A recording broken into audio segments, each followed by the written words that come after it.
Oh, hello. G'day, everyone. Welcome. Yeah, I'm just doing some testing, just making sure everything is all right. And I had a little bit of issues the other night in terms of syncing. I just want to make sure that everything's fine, that everything's in sync, and looks like it is. Hopefully, it is. Yeah, click on that link, and if you want to jump in and have a chat, you're most welcome. Whoever's on there. Once I see your face, of course, you got to have a face. You got to have, you got to be decent, all that sort of stuff. Troll me if you like. Throw your best at me. Yeah, g'day everyone. So I haven't done much in the shed. Like I said, I'm just making sure some stuff's right here. It's all good. Yeah, not bad, Roger. Just a pretty ordinary day at work, on the grindstone, on the hamster wheel, as we all do. Stylesy, g'day, mate. Thanks for being here, mate. As you can see, it's just a test stream. Nothing serious. I'm just playing around with a few things. Up in the shed. Yeah, nothing. Didn't really plan any. I just wanted to check a few things, and it all seems to be going well. Hopefully you guys can hear me all right. We can, I might just throw a caption up. Where are we? Yeah, there we go. There's the disclaimer. Maybe a bit of music. No, I won't put any music on. You guys do appreciate you coming on and just watching me talk here. And as you can see, it's a little bit cool for me here, whatever it is. Might be cool for you guys too. 16 degrees here for me, in my part of the world. I've only got the one big door open at the moment, in the shed, and just playing around. Yeah, it is. You're absolutely right, Emma. It is a nice night. We just had Pol Air flying around up here. That's a police helicopter. They were looking for someone.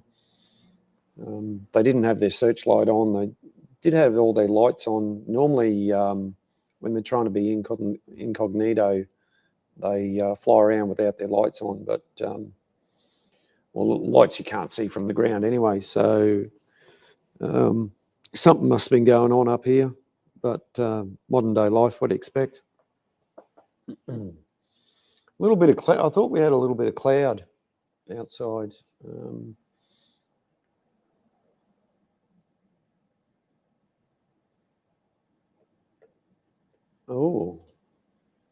Oh, that's very nice. I was out rubbing back some panels at this time. I suppose, yeah.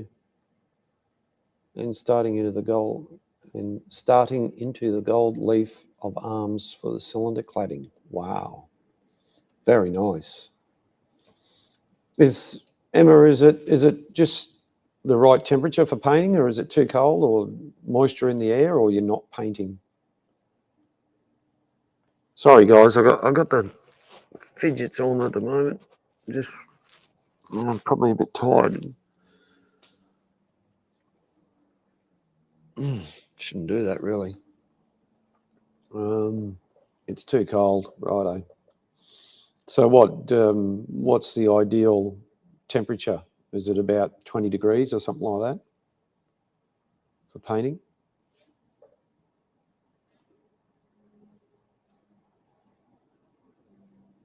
Oh, okay, righto. That's right. You said you wanted to give them a couple of days to dry. Yeah. Well, I've done a new outro or in credit, whatever you like. It's nothing fancy. You guys have seen it before.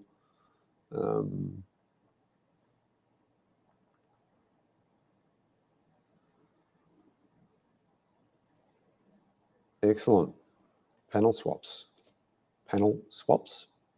Another panel I'm doing for a panel swap with a bunch of signs. Signs.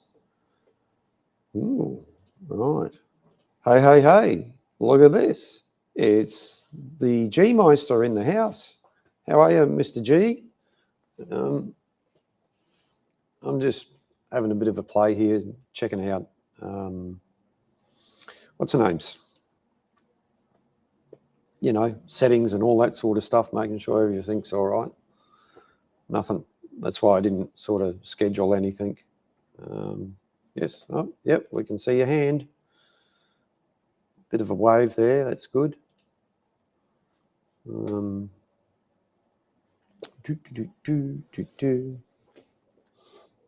problem is I get too close. I'm going to have to put me.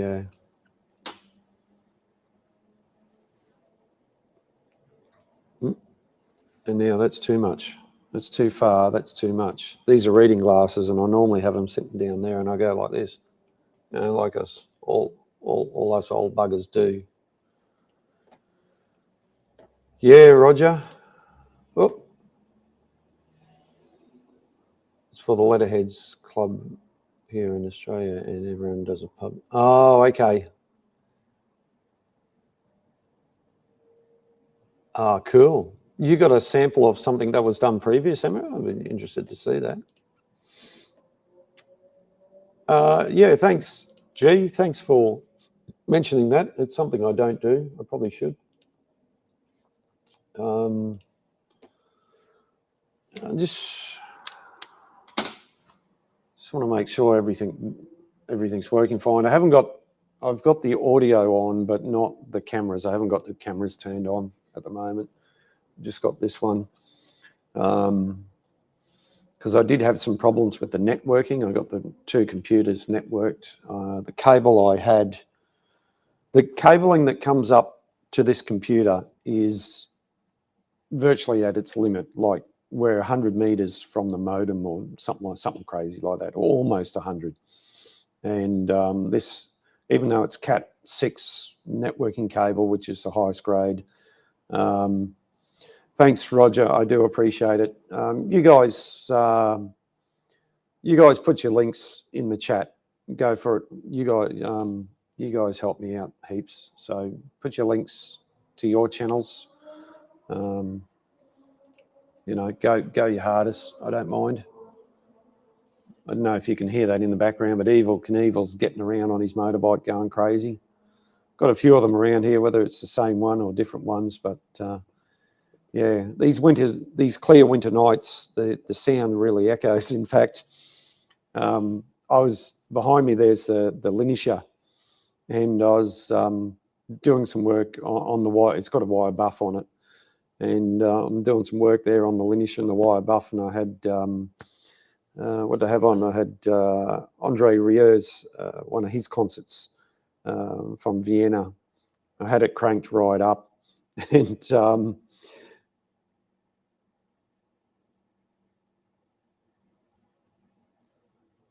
does he? Who goes? Who's going for a ride, G?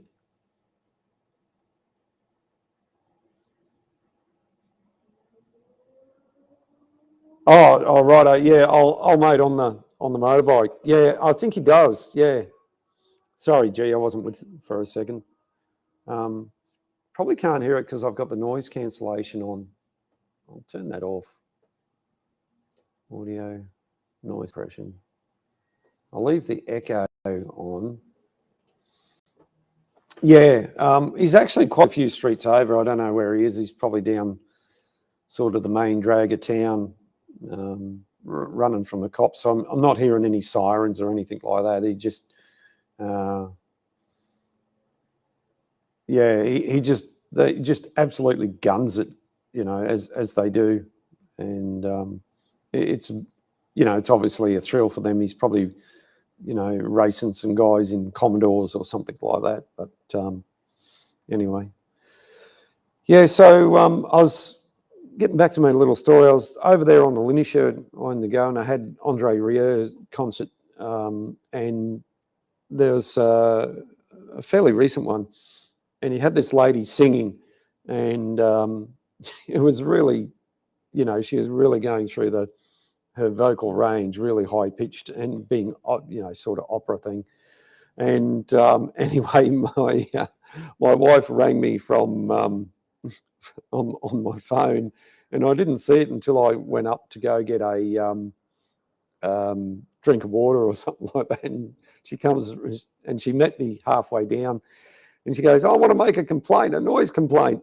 And I couldn't believe that the little speakers I got here were absolutely booming just down through the house. And, I had all the doors were open. And we've even now got my wife's shed in the background, and the noise was going right through there. So I wonder what the neighbours thought, because I was cranking it away. So then of course I turned it down. But anyway, I do that sometimes.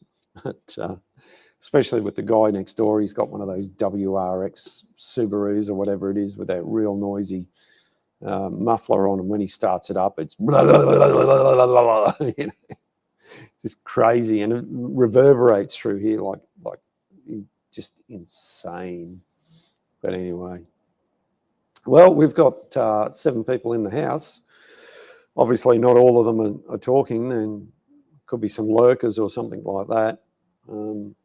That's all right. Don't mind the lurkers. Lurkers, give us a thumbs up if you don't mind. If you're here watching this plonker, go for it. In the background, for those of you that don't know, in the background, it's my workshop. I sit in front of this computer too much, and I do very little work. Well, not true. I do work.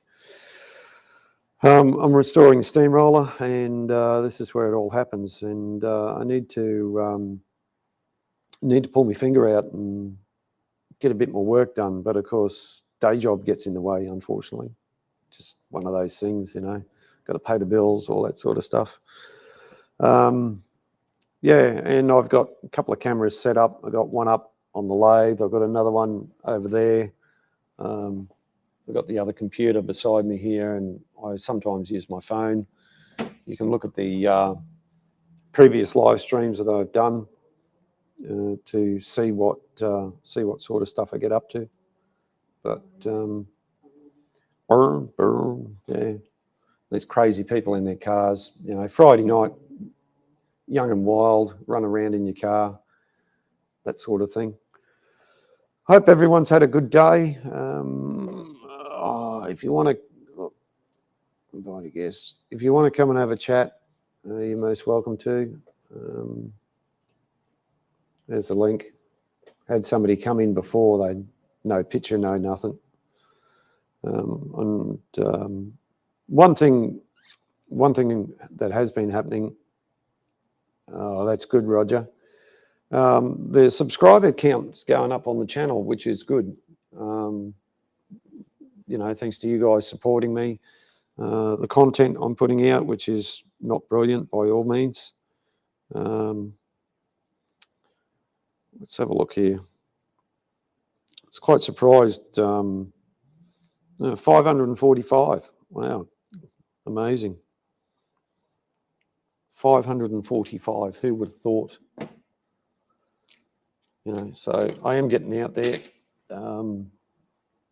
One thing that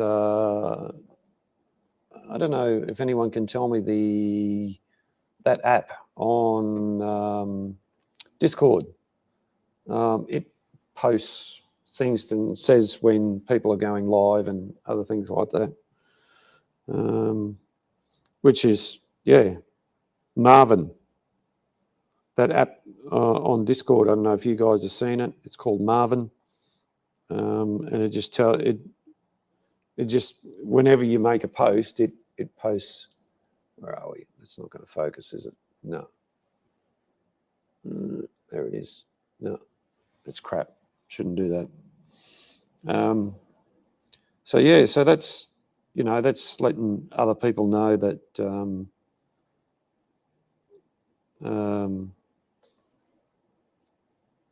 oh, righto. Cool. Thanks, Emma. Appreciate it. maybe Emma, thought about maybe going down the road you've gone down with 3D printing, and just wondering if you got any advice on which sort of printer to buy if I'm going to do that.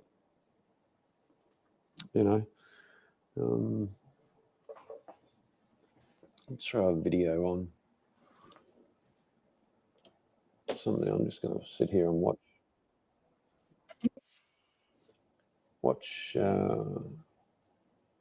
maybe just a short one. Yeah, I've got to make sure it's not copyrighted or anything like that.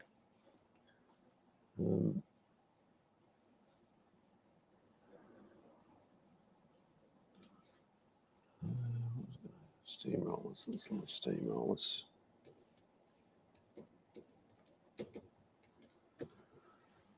One of these nights, that's too long. It's somebody else's. Yeah, just not sure.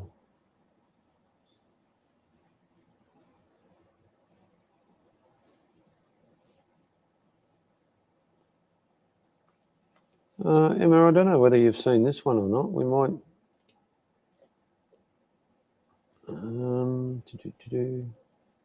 I should. I probably should subscribe to this channel.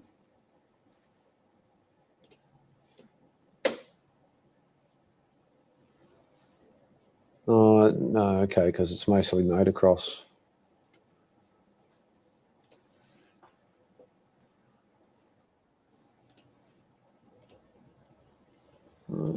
Somebody in the house. Oh, hello. That looks familiar. Why can't, oh, hang on a minute. Silly me. There you go. Hello. No sound.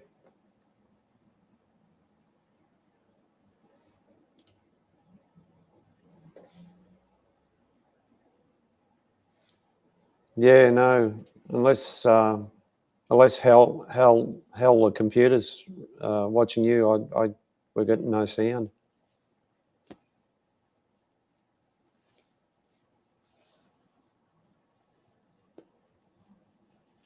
So look out, folks. It's when we get a bit of sound from Emma, we're probably going to start talking steamrollers, and that's going to get really boring unless Emma's going to tell me about 3D printing.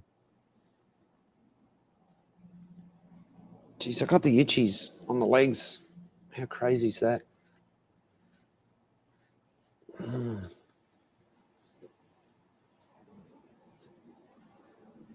Settings, you're on mute, or can you hear me all right? Give me a nod. Yeah, right. Hey, Brad. Thanks for tuning in, mate. Whew, they look like fancy headsets.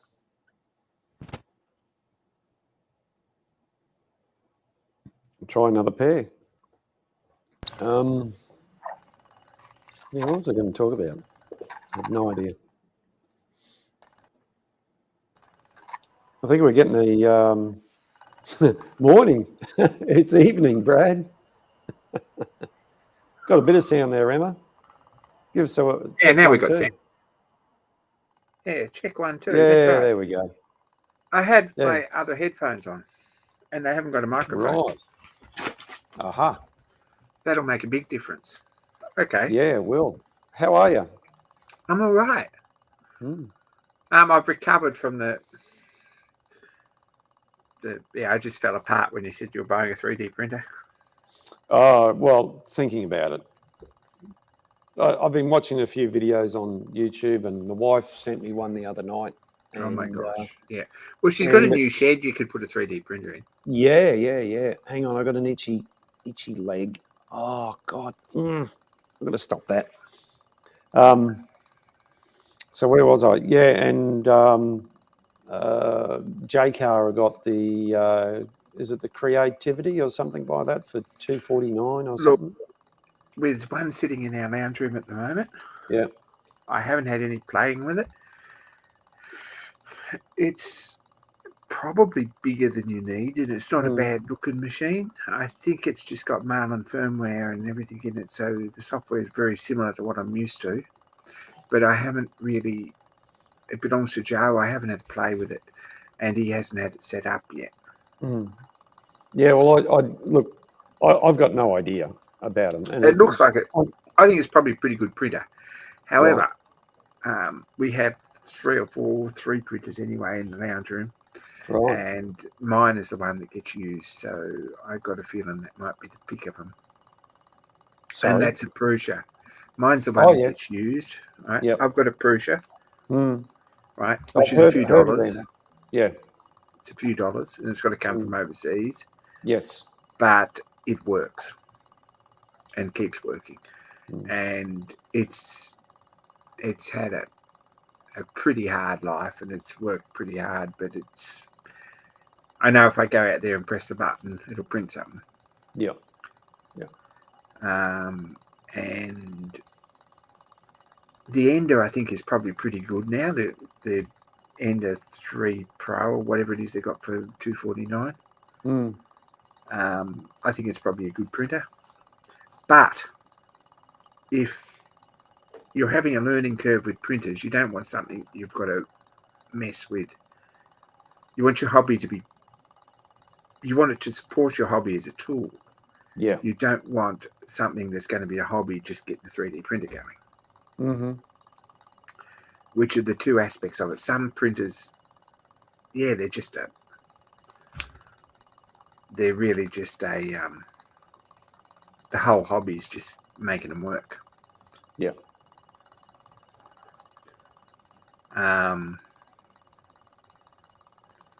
And other printers just work. Whereas mine, if I need something to take to the foundry tomorrow morning, I've probably thought of it at about 8 o'clock tonight. And that's about when I'd like to print it and have it done and only have to do it once. But not everyone's like that. Some people just like messing with 3D printers and robotics and things. Hang on a sec. I've got a helicopter flying over nice and low. Oh, it's a helicopter. At least there's no PA announcement. Yeah, no, it's a bit. See, when we first moved in here, they used to land at Caboolture Hospital, Yeah. and what they would do, and this is serious, what they would do, they would come in, and the road that's out the front of my place, they would actually follow that road up to the lights and turn right. No joke, that's what they did. And one day there, one of the helicopters came over so low, it was, man, he was low.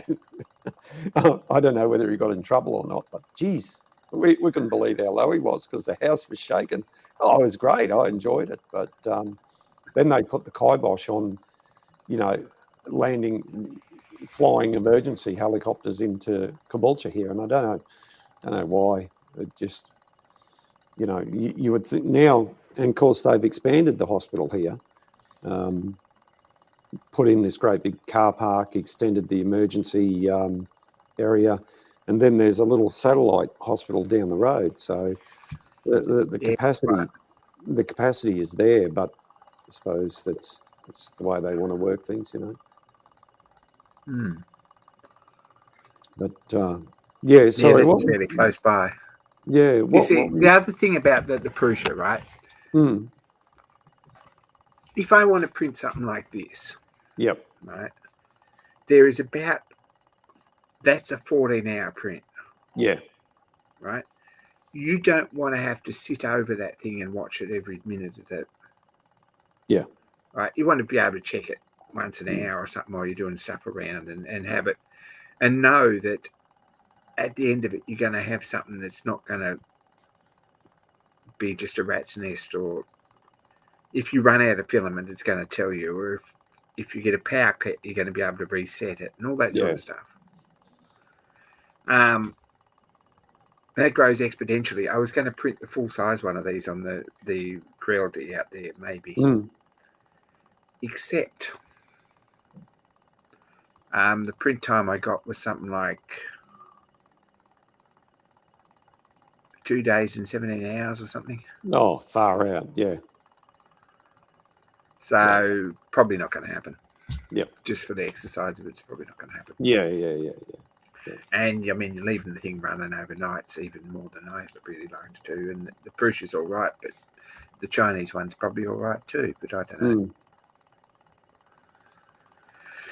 So I've got a Prusia Mini, which is bomb-proof, and it was under $1,000, and it probably still is. And it works straight out of the box, and it'll keep working, and it doesn't have problems. But that's sort of the Rolls Royce. It's like buying an iPhone 15. Yep. And going to Woolworths and buying a Motorola or something.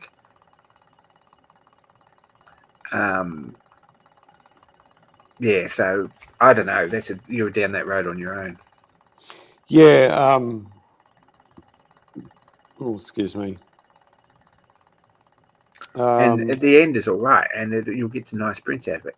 But what you've got to consider is that if you're using them for foundry work, then probably they're all going to need a little bit of extra finishing.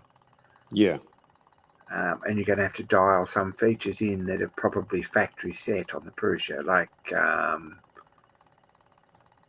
getting the squelch on the bottom of your print where the first layer melts a bit thinner and doesn't melt in nowhere for it to go, so you get an expanded lid. So you've got to clean all that off. Whereas the Prusia has a setting that automatically eliminates that. There's 1,000 things, but they're fun to play with. I especially, but yeah, I don't know. It's one of those things that's been ticking away in the back of my head, and I've seen what you've done with it, and Bill's son Dan, he 3D printed a cylinder drain for me, and I picked it up and put it straight on the roller, and it fitted perfectly. I was really impressed, and then watching one of the videos I watched last night or yesterday, was a guy I came across, and he's done this completely free system for, putting tools and various other things in your tool drawers. Yeah, well, that's really nice. Yeah, and I've done a reasonable lot of that too. Yeah. All my collets on holders, and it's a pretty good way to go. But the thing will work for the first 6 months you got it. It'll work non-stop. Yeah.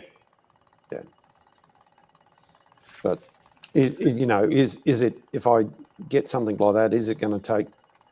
Am I going to be spending time on that away from the roller, and which I'm already doing when I do the live stream?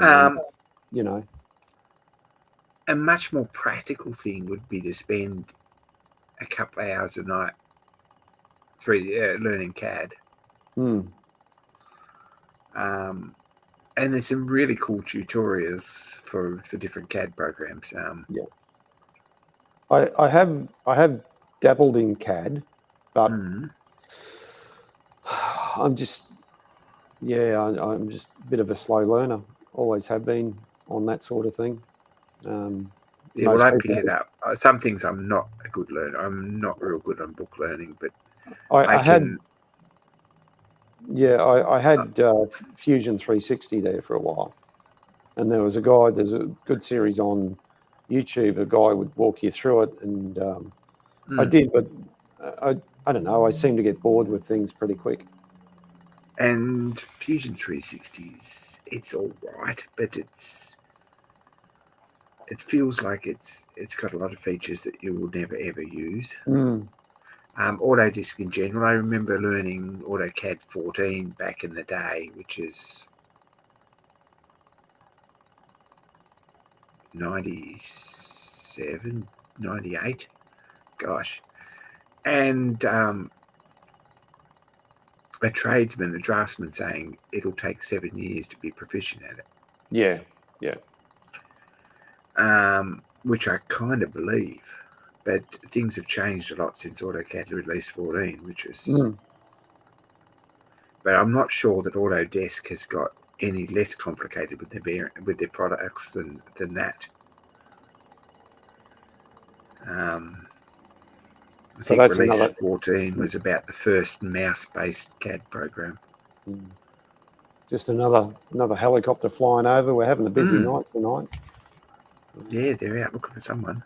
Yeah, no, I think that might be one of the rescue choppers or something like that. They've all got slightly different sounds to them, and I should take a bit more of a note and see what they are, or probably just look on Flight Tracker and find out what they are. Yeah, you can't see in the dark. No. All you can see is two lights and a helicopter. Yeah. Yeah. So, what do you use? Just one CAD program, or do you I use use Onshape. Onshape? Onshape.com, which is Is cloud that based. right? Okay. Yep. Which is good in some ways and not so good in other ways. If you've got a lot of like security sensitive jobs for people that you're doing that you really don't want people copying, well, you want something that keeps your files on your computer. But the downside of that is that CAD programs that work with your computer, it means that you've got to have a fairly big processor to make them operate. Yep. Whereas a cloud-based processor, which is what Fusion 360 is now, and Onshape, they're kind of the two big ones. Someone else's computer does the work, so you can sort of basically operate it from your mobile phone. So, Well, you've seen what I've got here, so I shouldn't have a problem if I. no, not at all. You've got a big screen and it's fun. But it's just a matter of getting your head around how it works. And it's only like it's like plasticine, really. It's not even. It's you draw a square and you stretch it out, and you cut a hole in it, and you stretch the hole out through it, so you've got a gap and you've got a pin. And dimension it afterwards. And there's some pretty good, like model engineering tutorials and that sort of thing that make you sort of. There's one that runs you through building a low temperature differential Stirling engine right from the start on the Onshape, and that's a really good tutorial. And you end up with a fully automated operating engine, you know.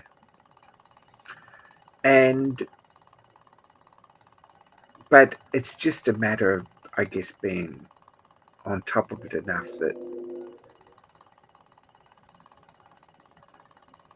that you use it frequently enough to make it work, and that's, you've got to have a use for it. Yeah. But as far as draw titles and things, you can probably find enough good ideas online that you can download and print.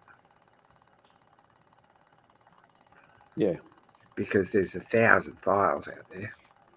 Yeah, well, I mean, I know of Thingiverse, and there's probably a couple others out Prusa there. have their own printables.com, which is their own, basically their own, like. Another thing about Onshape too is you can do a search for something and find what someone else has been working on, because the free version is basically anyone else can come and look at your files. Yeah. Which is a good learning tool, and I really haven't got a problem with that, because nothing I make or design is not something that I'd like someone, everything I'd like someone else's input into, and it's all free to use. You're welcome to look through my files and say, well, this is pretty cool. Can I 3D print it? Yeah, absolutely. Right. But and there's a lot of Fowler bits there, and all you got to do is go and copy them across onto your home page and download them and print them. But I think that, where was I going with that? I don't know. But there's 1,000 files there that you can find if you want to print something. But if you're really mad keen about design, or you've got good design, see Prusa on their printables page. They have like competitions every month, like if Oh yeah. with a theme. So if you've Mm. got a design you want to upload, and they give away rolls of filament and that sort of stuff. Yep. But they're a pretty well recognised company, and their stuff all works. Peter's in the chat saying hi, you guys. Hey, Peter. We're just having a general chat. It started out. I'm just doing some testing. I haven't done anything actually up the shed tonight, except bit of video editing and so on. Which that's the other thing I've got to get a bit more proficient at, is video editing. I sort of used to always say that, and I'm really no good at it. It's something Yeah. that I'm not good at.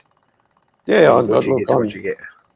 I'm not good at any. Well, yeah, I'm not good at anything. I'm just. I probably would be if I had more of an interest at it. But having said that, you know, steam theory and temperature theory and steam tables and things is something I'm very interested in, but I really, really struggle with. So I don't always just learn stuff that I'm interested in. Yeah. Well, okay. Give you a good example. Have you read the book, The Red Devil? No, I've Do you seen it for sale. Right.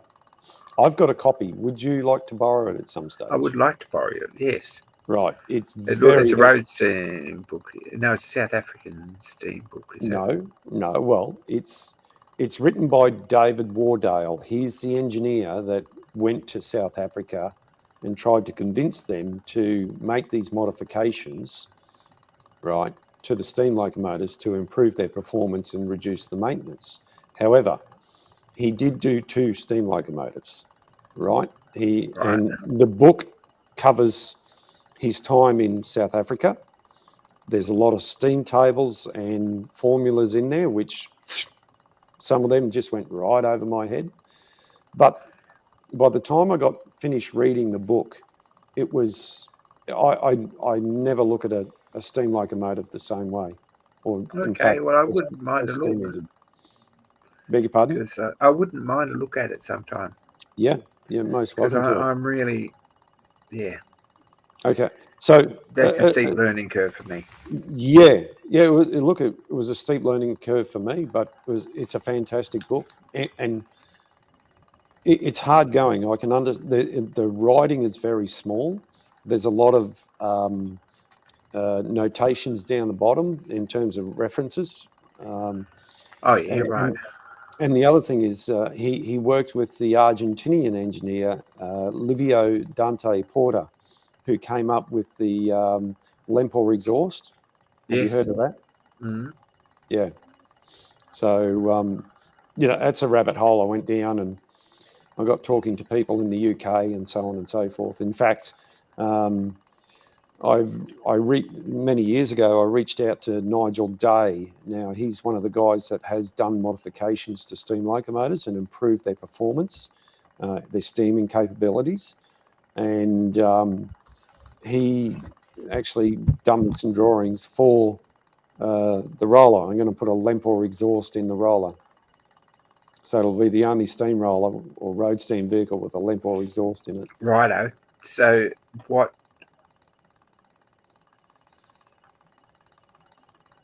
What about auxiliary blower? Auxiliary blower. In what way? Up the chimney. Is that something you're going to work around it or improve, or you're going to leave the bit of 3/8 tube with the end squashed in, or are you going to? No. The Lempor exhaust is a multi-nozzle ejector. Yes. So you're reducing the idea is that you reduce the back pressure, right, and it increases the velocity. Instead of just one narrow hole, right, you've now got 4 ports. Yes. However, However, one thing he did ask me, he said, is there any way I could eliminate the sharp 90-degree bend out of the glass pipe?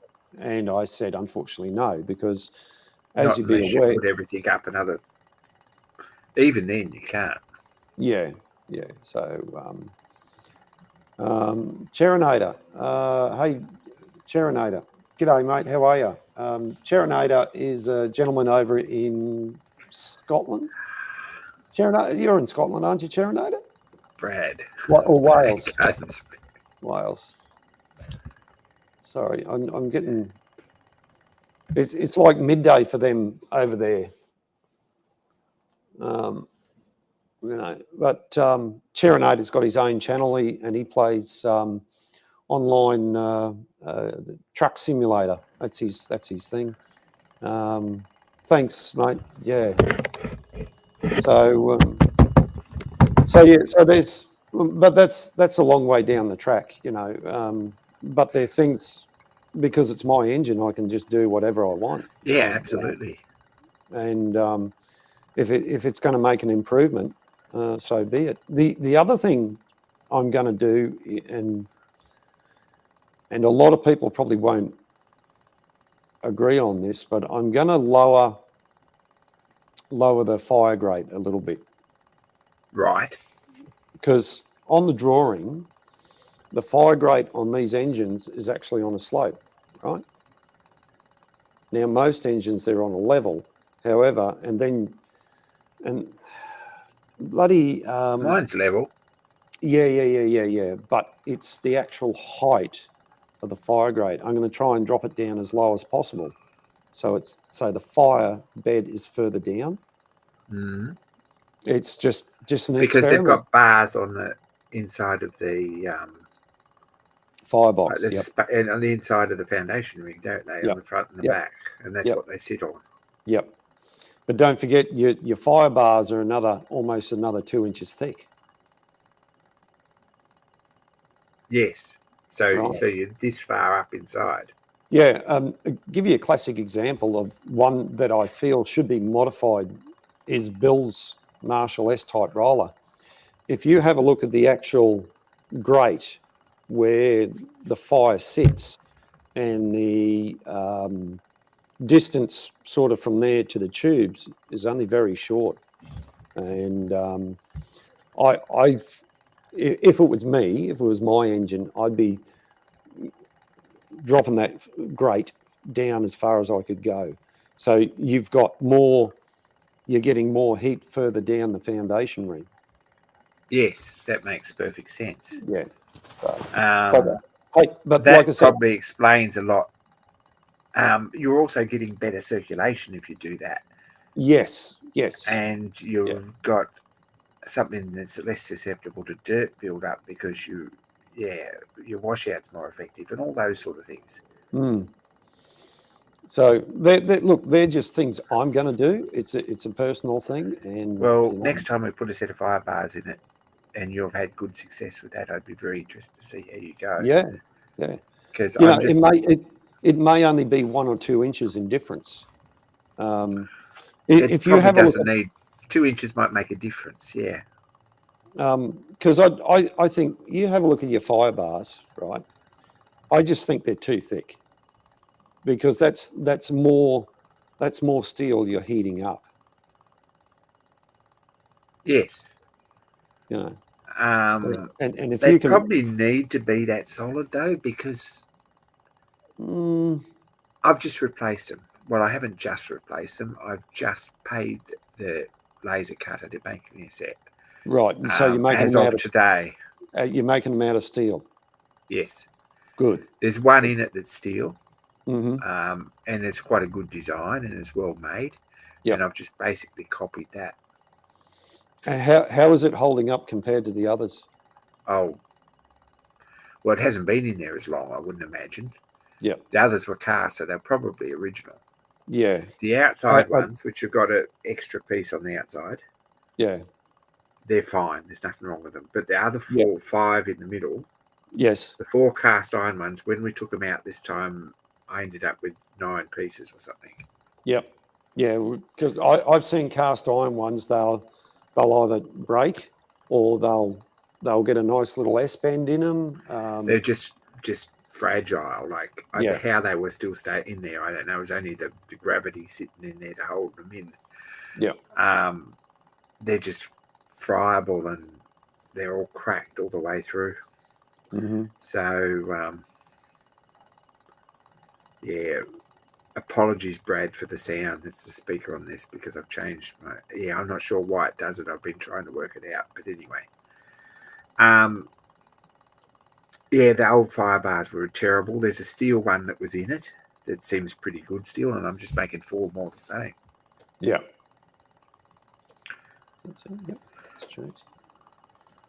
2 inch makes a difference, or is that just what she says? Peter. I'm not getting any of this. It's in the. If you're watching on YouTube. I'm not. Oh, hang on. You, I've just you should. discovered. Hang on. I've just discovered.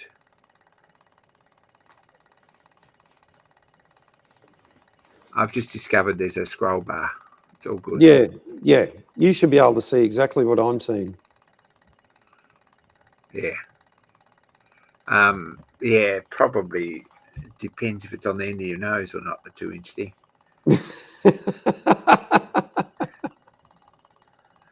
And then 1/4 inch is a big difference. You try it and see. Get a bit of plasticine and see if you're even a little bit self-conscious at the shops tomorrow.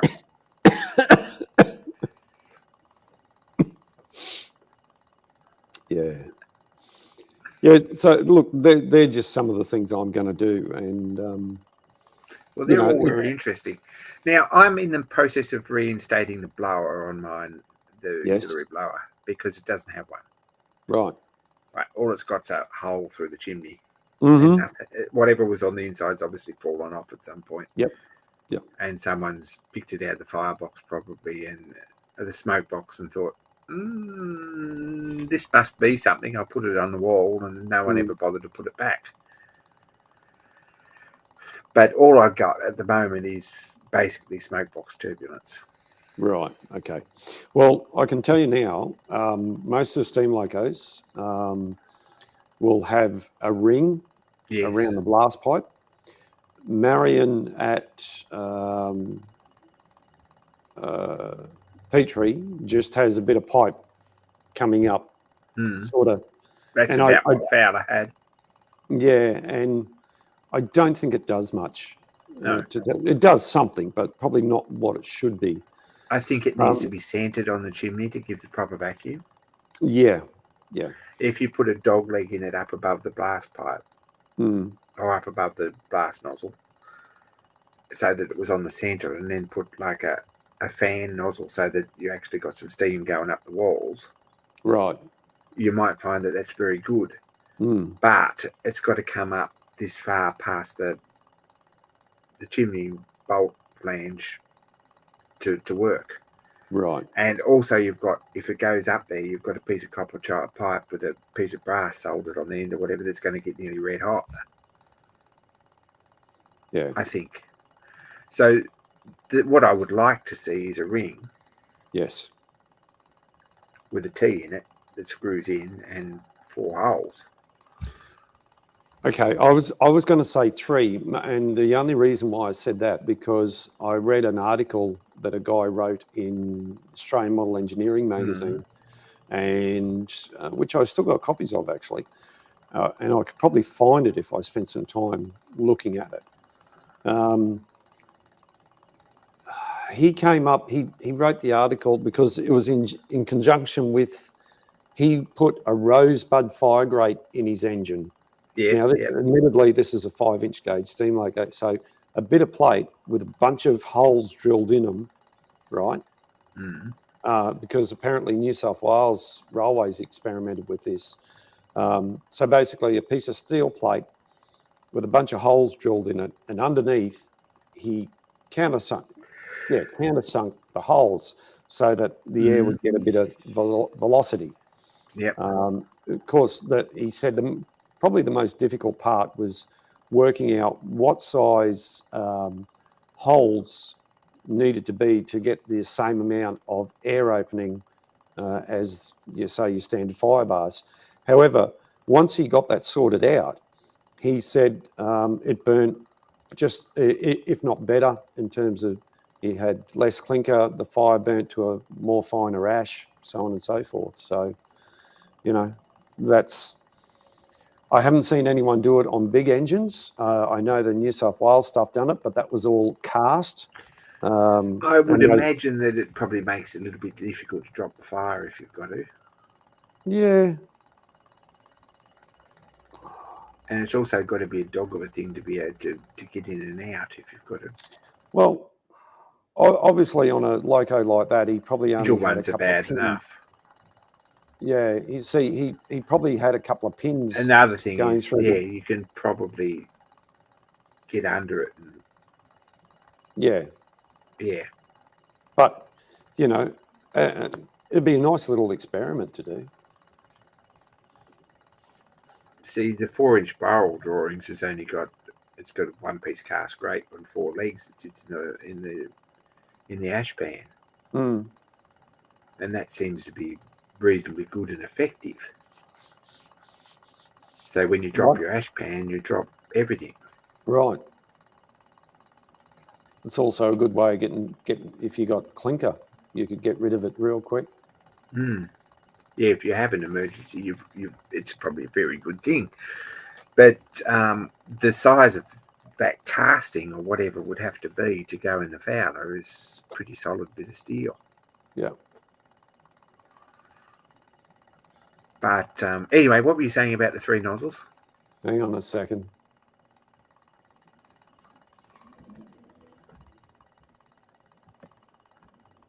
Yeah, righto. It just told me.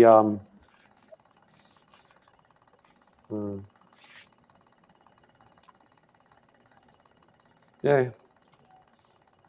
Oh, it just told me the chat dropped out there for a while and reconnected. Oh, I don't know why. So hopefully, yeah, everything's all right. In this same article, I think it was in the same article, might have been a different one. He looked into it, and so basically he just had a ring, so like that, at a copper pipe, 1/2-inch copper pipe. Yep. And he found the best was three nozzles that he turned up on his lathe with, I think the optimum diameter was 3/16 hole or something like that. And, basically in a star or diamond pattern or something like that. And he also made up a water, he worked out some way to measure the vacuum. Yeah. So that he could work out the optimum. But yeah, he found that 3 nozzles with about 3/16 holes in them, and that was probably the best, because what I've seen with my experience, people do overuse blowers. They either don't use them at all or they overuse them. And you can have them going too much, and all you're doing is wasting steam. Yeah, all you're doing is bringing the fire up through the tubes and out the chimney. Because all you want to do, and this is my rule of thumb with a blower on any engine, if you've got smoke coming back into the cab, right, and you're able to turn the blower on, my rule of thumb is you just have it on enough so the smoke's not coming back into the cab. That's my rule of thumb with a blower. Because as soon as you open, because the blower is there to create a draft when you're not going along the track or going down the road, right? So as soon as you open your damper, you're going to have a lot more air coming in. So you basically want to have your damper closed, or maybe just open a little bit, so you've got some air coming through, right? And if you're sitting still, just have your blower on enough, just take the smoke away. That's my rule of thumb. You might need to turn it on a little bit harder, but it all depends on, like you say, how it's set up. Is it just sitting in the bottom, creating turbulence or something, or do you need to take it up? Well, right now it's not doing anything. Yeah. And we're just about to put the chimney back on after having it all painted, or it all been painted. So now would be probably a really good time to do it. Yes. But do you understand what I'm saying? Does that make sense? Yeah, I to do. you? I do. It does make sense. There are other times that it's fairly useful, in particular when it's a wet, miserable morning and all your firewood's wet. Yeah. And you can't seem to get above about 20 psi on the clock because you know there are reasons that you should have a blower, but it's not Yeah. something that really runs particularly constantly. I find No. ours does run a lot more than it should because it's not particularly effective. Right. And I think if you had something that actually worked, if you turned it on, you'd only turn it on about a quarter of the way, you know. Yeah, yeah. And that'll also depend on your steam pressure too. Because the other thing is that the valve and everything on it's really quite terrible. Oh golly, it's another job I've got to do. What do you reckon? So you're going to go for a simple fix, as in you're going to try and extend it further to Well, I think that's a bad idea because it's got to be in the centre. And it's right above the blast nozzle, the exhaust. So I've got a feeling that it's going to get fairly hot. I don't think it'll melt the copper, but I think it's going to be glowing pretty red. Yeah, I don't think it'll glow red. But working on the road, I mean, it's a big compound engine on the road with 200 psi behind it. It's going to get pretty hot. Can you bring it up? The chimney nearly glowing red. Yeah, right. Well, not glowing red, but there's a couple of times that the paint's curled off it. Could you, for example, maybe this wouldn't work properly, but that's your blast pipe. Could you have it beside it, just on a slight angle, like that? Well, it'd probably work, but I don't think you get anywhere near as much vacuum as you do with a ring or with. What would be better is a proper ring. Yes, yeah. Like with a T-seal soldered in it, and that's screwed into the connection, and then 3 holes, and probably all it needs is 3 3/16 holes drilled in it.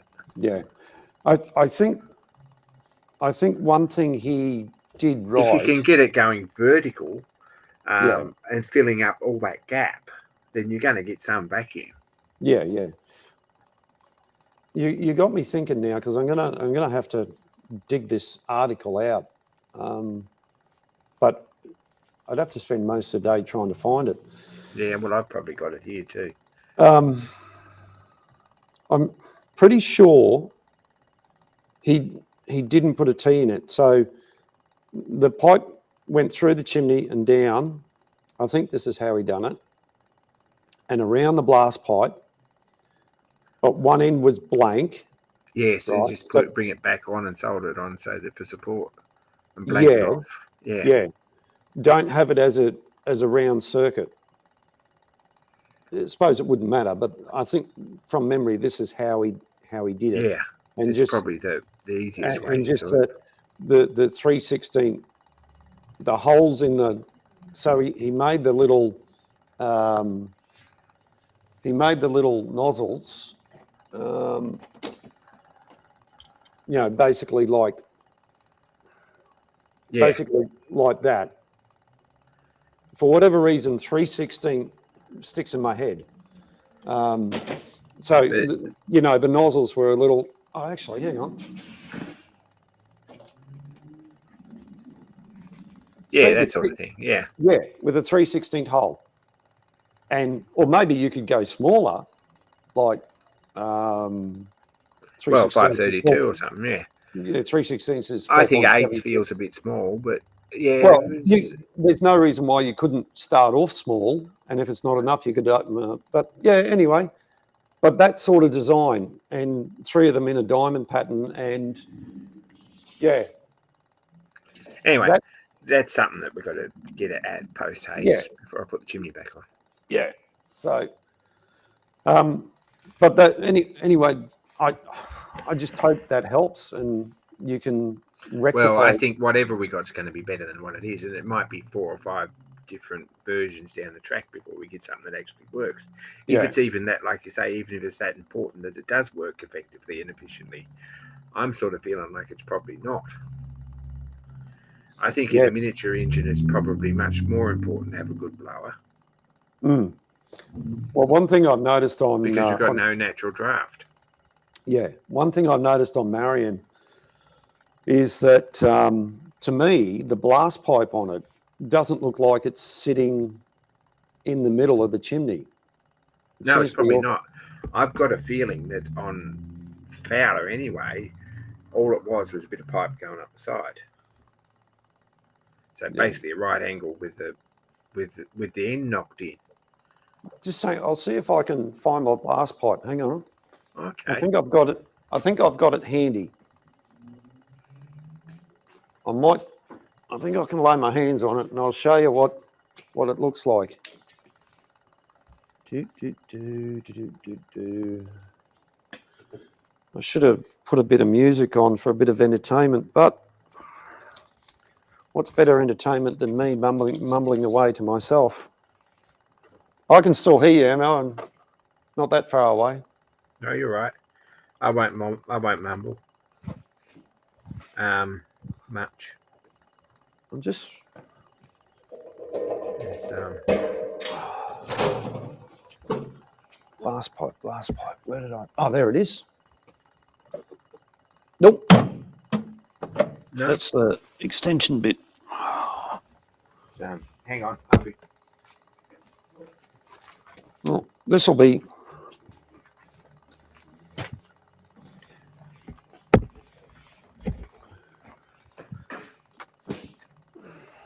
Oh yes, one of Well, those. this is not the blast pipe, but essentially that's what the blast pipe is like in the roller, except it's 2¼ inches. It's a funny odd size. I don't know why I Yeah, can't put my hand mine's on it. got a bit more shape to it than that. It's sort of got it's more tulip shaped on the end. No, not mine. In fact, whatever size it is, it's about 2½ inch, whatever, Yeah. or 2¼ inch, or something like I said. And this, it's virtually this sort of radius, and then it goes down to about 1 inch opening or 1.5 inch opening, and that's it. Okay. Yeah. So. Yeah, well, we'll think about that. We've Yeah. been thinking about it for 2 years and not really come up with anything yet. But we better think of something. But I this mean, week. as yeah, no, I hate it when I can't put my hand on things, and I know it's there. I'll The measure it main up thing on is, Sunday. yeah, the main thing is that what you've got works, and all you want to do is improve on it. And obviously, you Well, don't what want we've to got doesn't work because it's missing. right. This is the blower we're talking about. Yeah. Yeah. The blast nozzle's probably. It seems to work. Yeah. Yeah.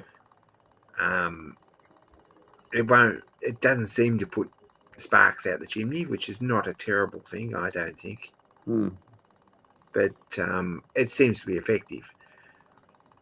But anyway, we'll see how we go with it. Yeah. Yeah, I'll just a quick shout out to everyone in the chat here. Thanks everyone for being here and for being patient. For being patient and listening to Emma and I go into a deep dive technical about steam pipes. Because it's you're doing a good job of it's a riveting subject. Yeah, you're doing a good job of entertaining yourselves in the chat here. I'm watching the chat as it goes along. It's pretty good. No, I do appreciate the support, everyone. Thank you very much. And hopefully you guys might learn something about steam engines. Thanks, Roger. Appreciate it. The other project is this. Yes, the coat of arms. This is the Gosford Shire Council coat of arms. Right.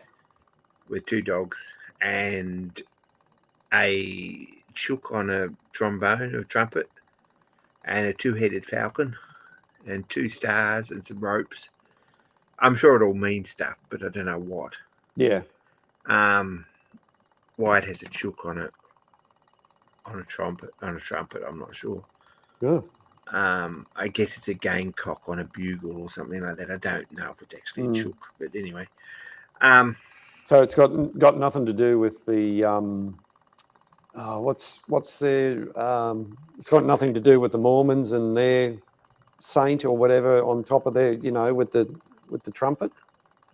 Well, it could have. I don't know. I really got no idea. This is the Earl of Gosford's coat of arms that he passed on to the Gosford Shire Council.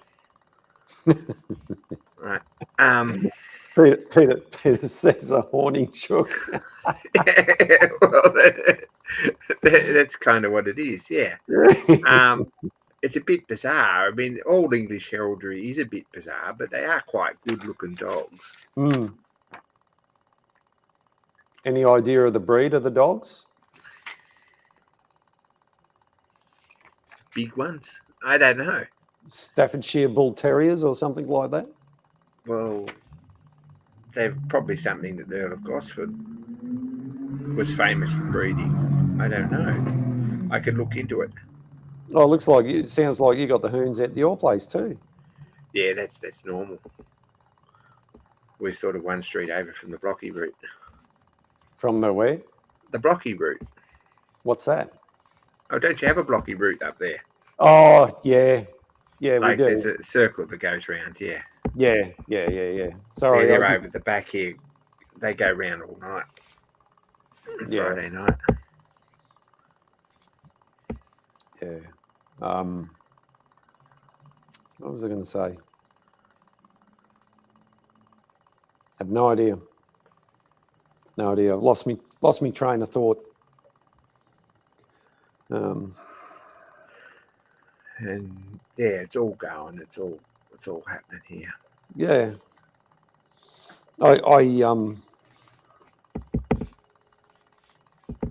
I come home after work and I've got ideas and I get up here and do stuff and do a little bit and then I sit down and start watching something on YouTube or something like that and go down a bit of a rabbit hole. Or I try not to do that as much as I could. Yeah. And I've traced this up so I can transfer it onto the cylinder cladding, and then I'm gonna pat it down with French chalk and run some size on it and gild it, like the basic outline. I'll get it. Right, so Cherinator, if anyone's interested, go over to have a look at Cherinator's new channel. That's good, mate. Put a link in the chat if you like. We'll go and have a look. Absolutely.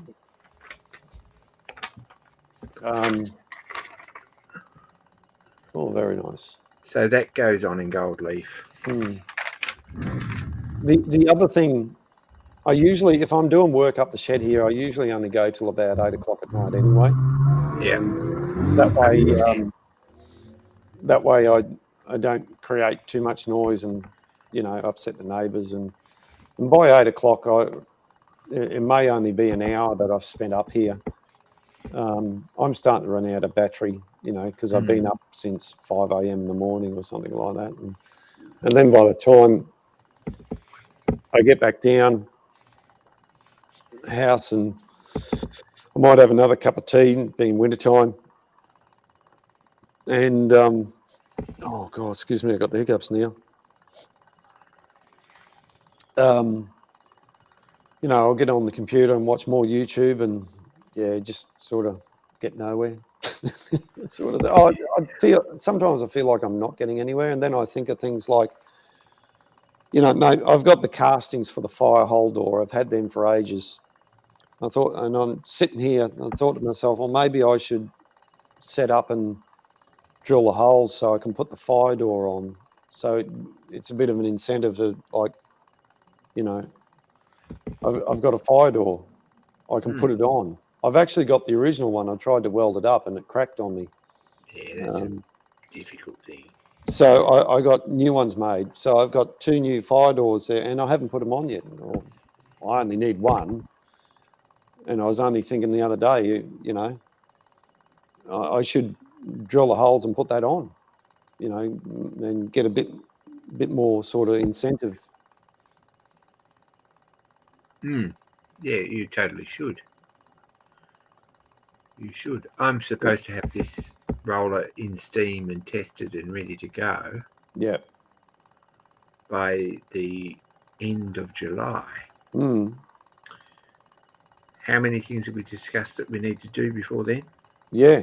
That's what you were talking about in your live stream. It's a bit And crazy. and now you're going to pick up a Meccano set on the weekend. Well, it's got to go because John's got to have the White Ants ate his carport, Right. and they had to pull it down, so he's got nowhere to store his car. And there's another carport, but there's a portable engine in bits underneath it. So at some point we've got to pick up the portable engine, which we've been procrastinating for about 6 months. Mm. So if anyone wants a day trip out of Brisbane on Sunday, to help load and pick up a portable engine, and take it to Grafton and return, I'll do the driving. You're very welcome to come along. Open invitation there. Yeah, you got to put it out there. You never know. I've got we're going to get the inner firebox and tube plate and horn plates and probably a lot of brasses and things, and probably some wheels and things. Look at that, Cherinator. Oh my God. That's Nightbot. Okay, yeah. Stop spamming. He's only put one or two comments in, and this happened the other night with one of the other guys, Paul Stylesy. He put a few emojis in his chat, and Nightbot came up and put the poo-poo on and said, no, you know, you might get a warning, and looks like you might. I think I got to do some more training with. No, I got to do some more training with Nightbot. I got to set some limitations because that's just crazy. Don't worry, Cherinator, you're right, mate. Just ignore that. I mean, it's, and yet the other night someone came in and put a bit of a vulgar comment, yeah, you're right, Peter. And it didn't even pick it up. Yeah, it didn't do anything. Yeah. Yeah. No, it's all good. It's all good, Cherinator. Yeah. Anyway, I paid attention to your spam and went and subscribed, so that's all right. I'll have to subscribe to his new channel. But yeah, look. Anyway, just keep doing what you're doing, Emma. You're doing a great job. You really are. I don't think I'm doing a good enough job, but there again, I stop and look and think that, hang on, I'm getting a bunch of stuff sandblasted at the moment, you know, which... you're getting actual bits back, and yeah. you start getting shiny paint on them all and putting them together. Yeah, well, what's the story with the diff? What's the plan with that? Oh, well, that's what it's... Hang on.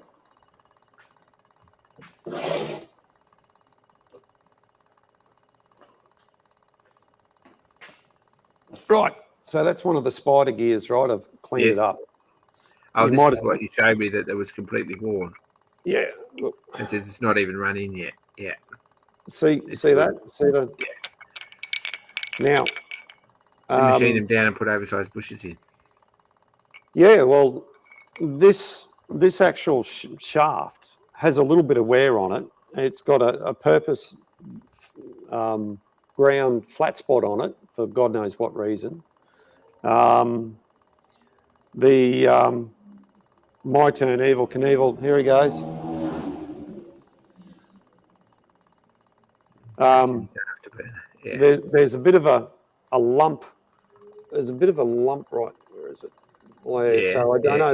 I don't know whether that's an oil hole or a pinhole or what. And these corners here, just here, look a little bit rounded over. Yes.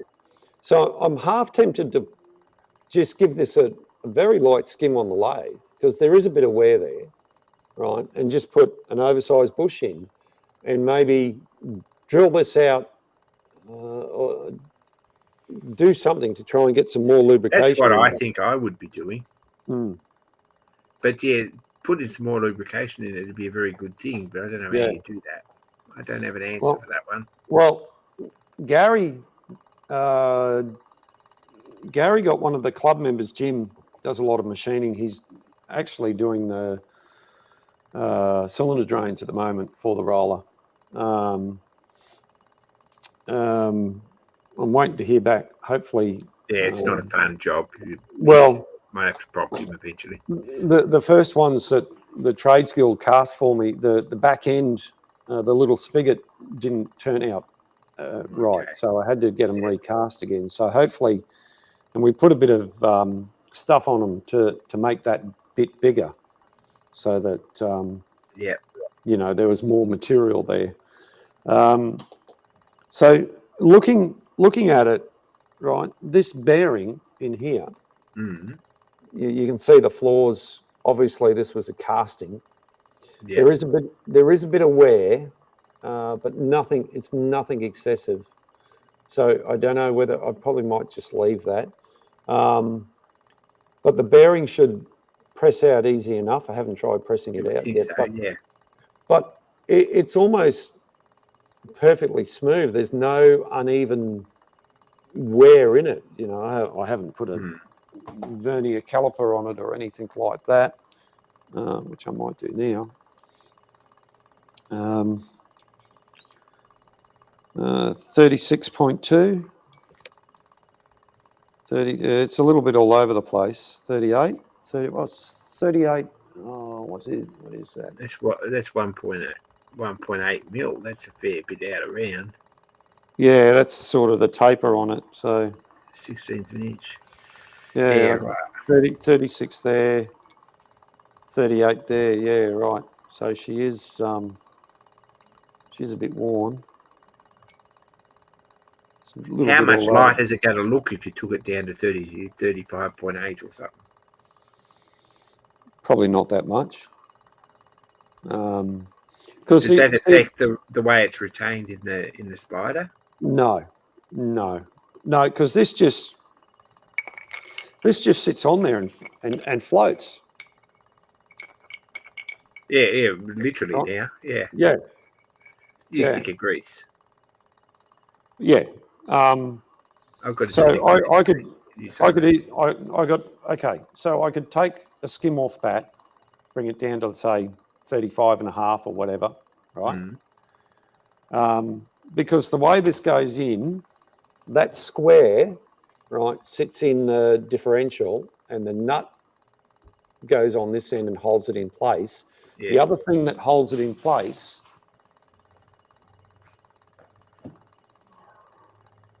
Oh, no, it's not. I thought that sat in there like that, but I think that's there to try and get oil down here. Yes, yeah. Because you can see. Can you see it? Yeah, you can see. So can you access the other end where the nut sticks out? At the end of the thread? Yes. So would it be terrible to put a couple of Zerk fittings in there, or Zerk fitting in each one, and pump them full of grease? A what? Sorry? Like a Zerk fitting, like a grease nipple? Zerk fit. Oh, yeah. It's the correct technical term. It's a Zerk. So what Gary Olsen does with his engine, he does it with two people. So he dries it and he gets it into a certain spot so that you can get oil down there and get oil on it before you go out on the road. Yeah, it's a bit so of you've got the oil from, whatever's there, but then you put this extra oil in, so it's getting,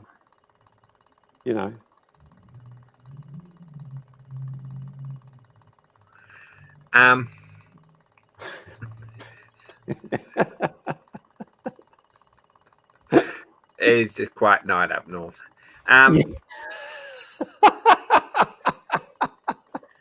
Actually, I would be surprised if it wasn't a quiet decade or so. But anyway, we won't go there. Oh, yeah. It's probably Yeah. been a while. Anyway,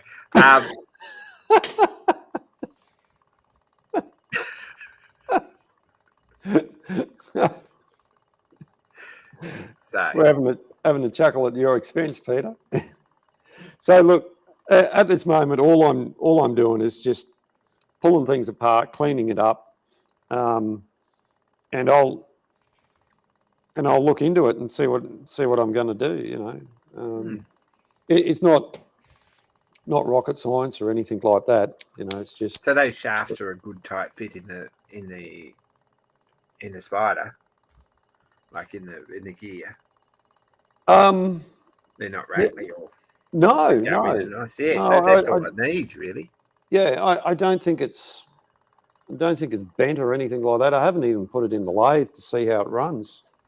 Hang on. Let's have a look now. But I'd set them up between centres and clean them up until they're all the same and that they clean up. Hang on.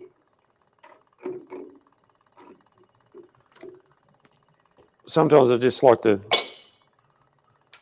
Why isn't that on?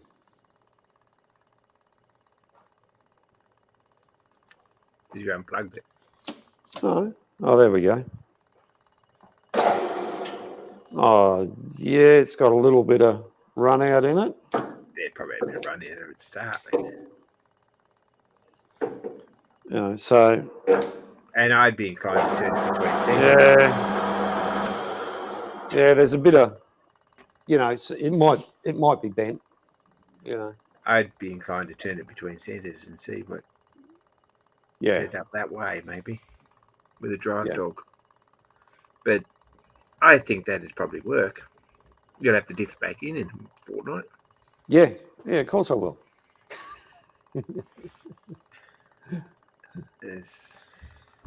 Anyway.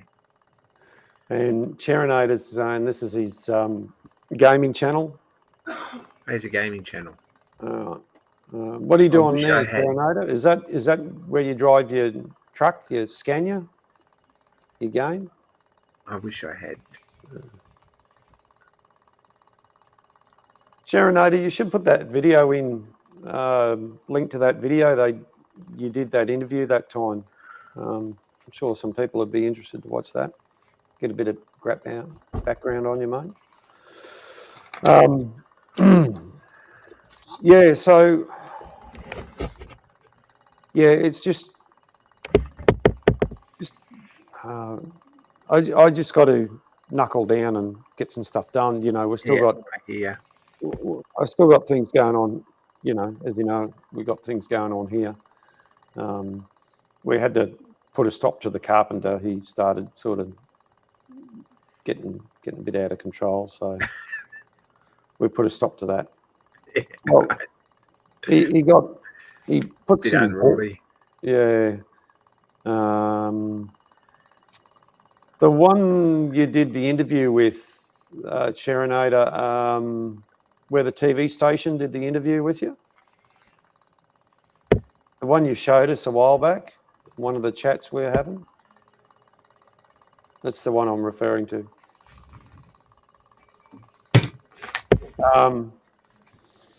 Yeah, he was getting, he done a silly thing. Well, so we got the bathroom and laundry that frames all up, and on top of for the top of the frame, he got these bloody 2-inch by about 10-inch high timbers and stood them on their ends.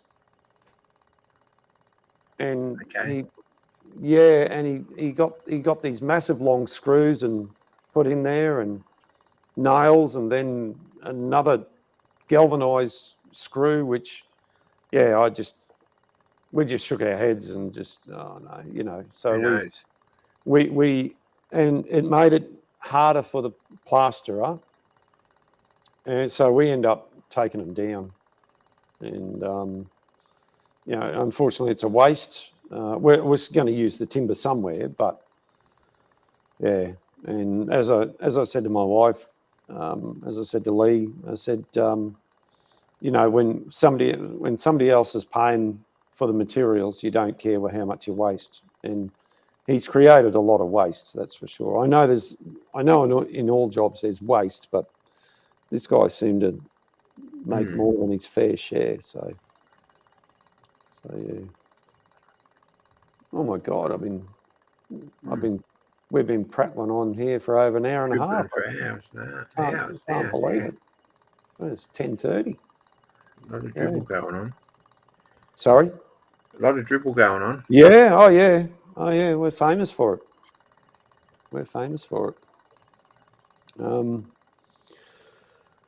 Yeah. No, I just wanted to. Yeah, tonight I just wanted to test a few. Well, everything seems to run beautifully. Whether it'll still run beautifully on Tuesday, I don't know. Yeah. Oh well. Hopefully it will. The other thing is, I'm really at the maximum limit of the Ethernet cable. I think in terms of length, I think we're up to something like 95 meters, almost 100 meters away from the modem. Can you put a booster in it? Or? Well, but that's even the guy at what's the name tonight, when I mentioned how far I was, he goes, ooh, yeah, because this Cat 6 cable, because the electrician said, what am I saying? 100 meters is like the maximum. After that, the speed of the signal starts to drop. So can you put the modem halfway out in the new shed and then run everything off of the Spider? I probably could. We probably could. Does that make a difference or not? Oh, I don't know. It probably could, but at the moment, look, it's all working. It's working fine. The main issues I've been having lately is just when I'm doing the live stream, and maybe my voice has been out of sync a little bit. Yeah, but I don't know whether it's that or whether it's lag because you've got an extra jump off of the camera or something. Maybe something's running through a Wi-Fi connection, or registering it twice and you get lag, or nothing's twice. So sorry, nothing's Wi-Fi, but anyway, never mind. Yeah, I don't know. I really don't know. Okay, so, but yeah, no, look, I'm just going to keep going as I'm going. You know, at least getting the bits sandblasted, I can see where I'm at after. And they're a lot nicer to look at and handle once you've got them clean. Yeah, well, the other day I painted the flywheel just by hand, so it's got something on it, and I've got it now sitting against the back wall.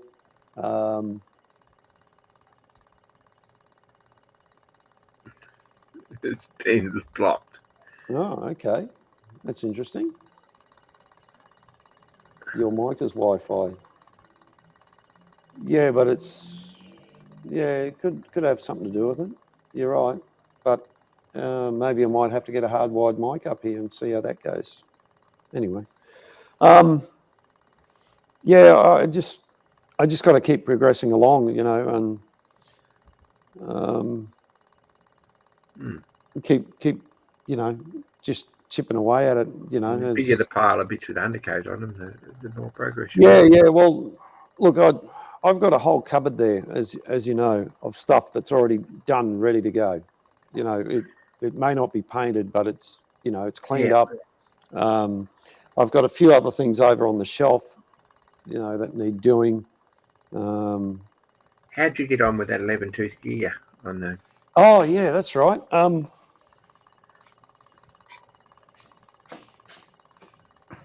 Where is it?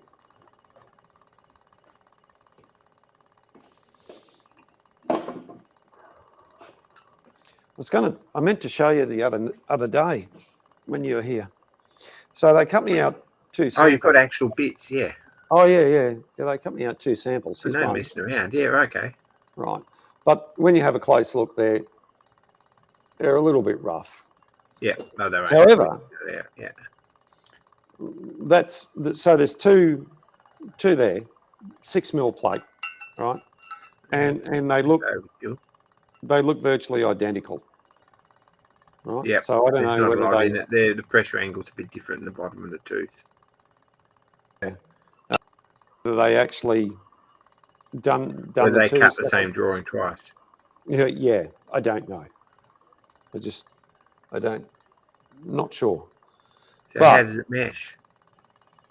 Well, let's have a look. The thing is,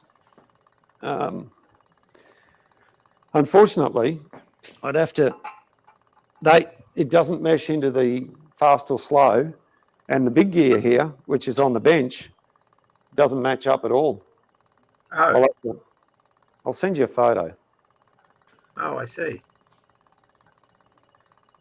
It's not your fault. No, but it's a bit of a surprise.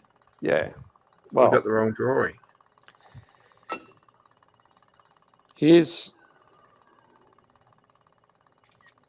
I'll do a couple of close-ups.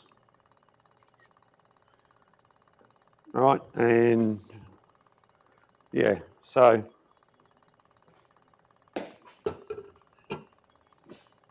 maybe I gave you the wrong information. Then that's probably more than likely. Well, we sort of worked it out, didn't we?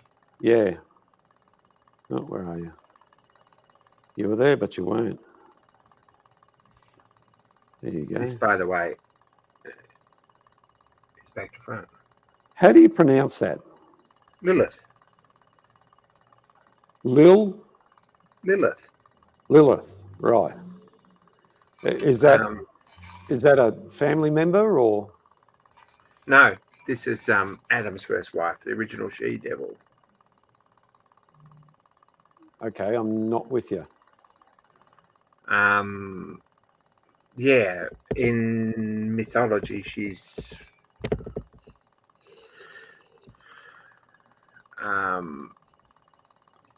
in certain mythology, Yeah. she's the one that was too much, and Eve come along instead because she was a goody two shoes mostly. Right. Okay, I'm with you now. That Adam. Lilith is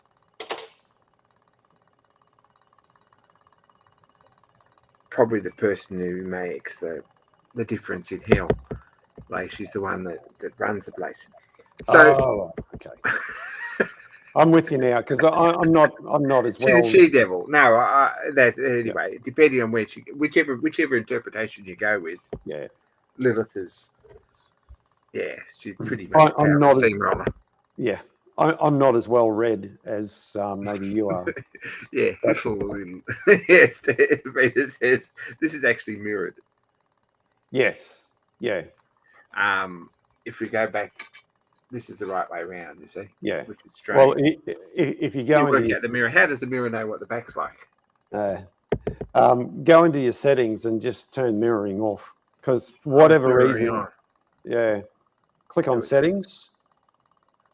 Click on settings. Click on video. Oh, mirror camera. Look at that. Yeah, there you go. Oh, how cool is that? Okay. Yeah, I don't know. I don't understand why a lot of these softwares, Lilith. Yeah, I can understand it now. It had me. Yeah, no, Yeah, got it. Peter got it. Look, Peter could see it. Peter's worked it out. Yeah. Peter's worked it out. Hey, silly. Bugger it. It's getting a bit cold up here, so I'm going to put me. Better go inside. Nah, right, yeah. All right. I'm keeping you up too late. Okay, so what were you had pictures? Yeah, send them to you on Facebook Messenger.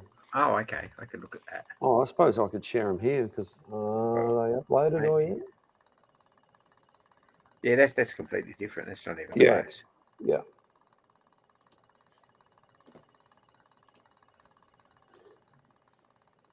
Interesting. Hmm. So you see that big gear, that's the second shaft gear.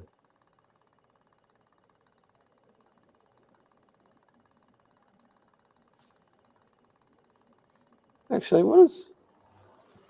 No, that's the same gear, isn't it?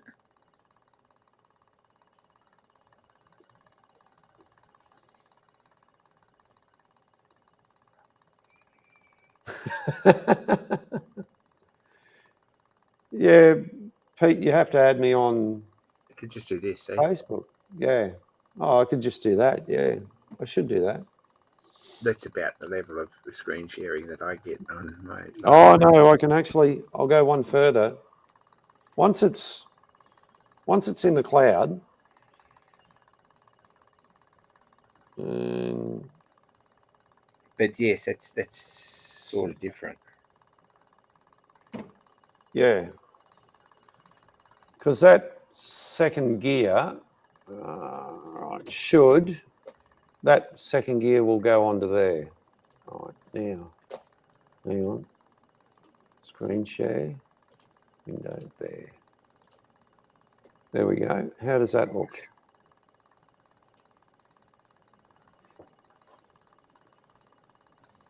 Yeah, so it doesn't mesh with that one either. No, Ah, interesting. We're not even close. no.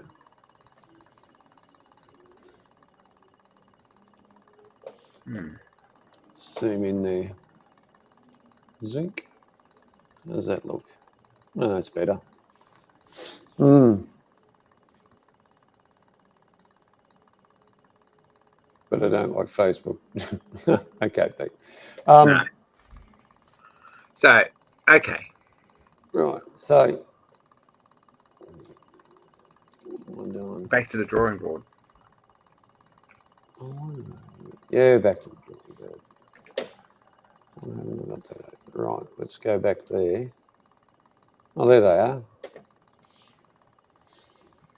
Let's do that. Yeah. And is that on screen? Hmm. Oh, yeah. Yep. There we go. So, Yeah, well, that's a much different, bigger pitch altogether. mm, But if it's that diameter and it's got 11 teeth,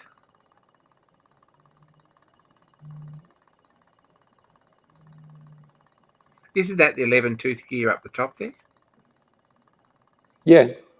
Yeah. Yeah, so that's the one you're thinking of replacing. Yes. So if you sit that under the gear, it's different, is it? Yeah, totally.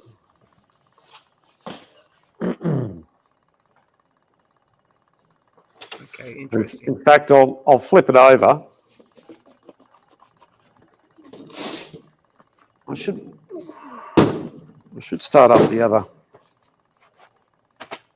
Should start up the other camera. Hmm. All I got to do is turn it on.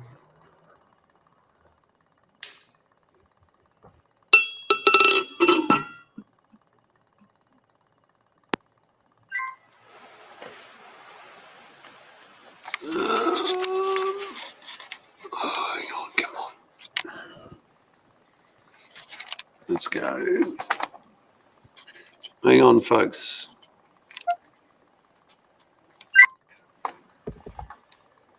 Here we go. Right, I'll bring the other.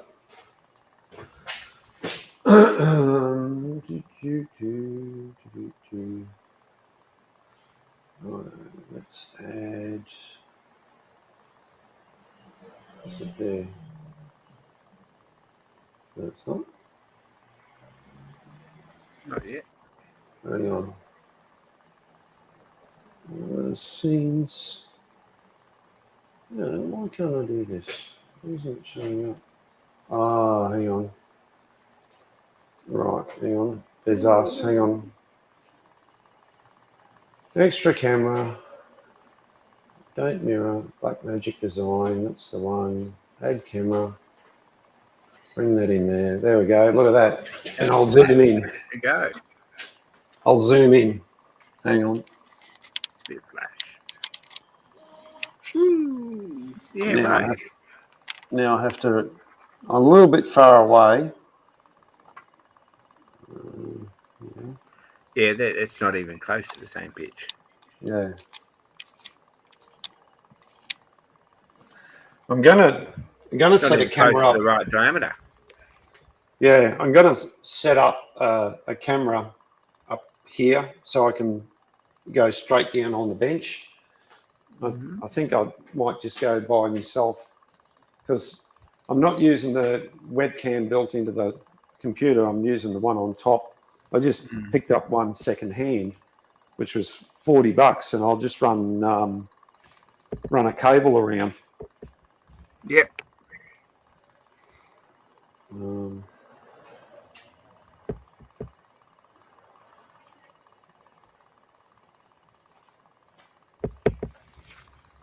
Yeah, you can see the difference there. Yeah, I can. Just sending it to you right now.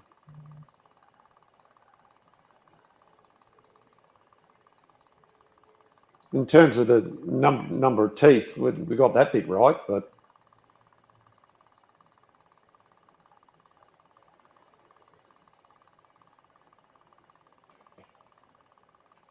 It's way more stronger in the gullet, isn't it? in the what? Sorry. Like the bottom's got a bit more of a curve in it. Yeah.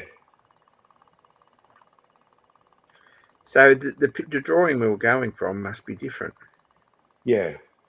Yeah, I don't have the exact drawing for the gears. The road spur gears I think we're looking at are from a different for a different engine. Have you got a piston ring compressor that size? No.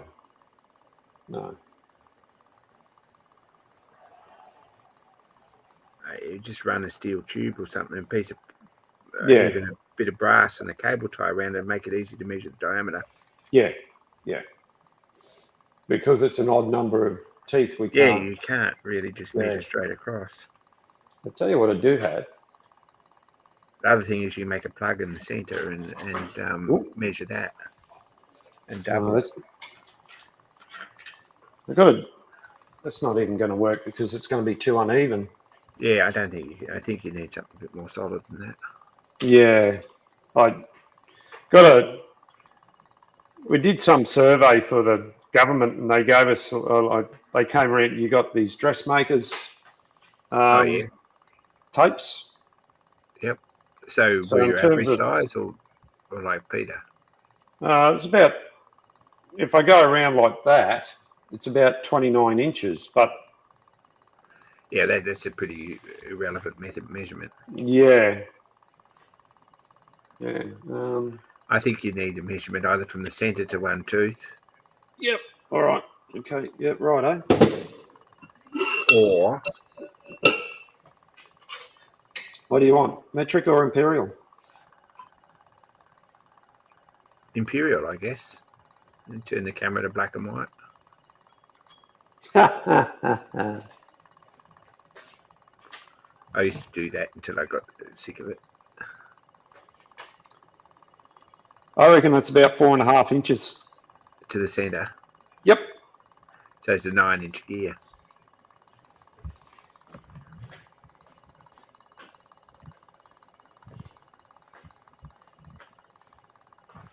Okay. Well, I'll send you a photo and see what you think. But I reckon it's about 4.5.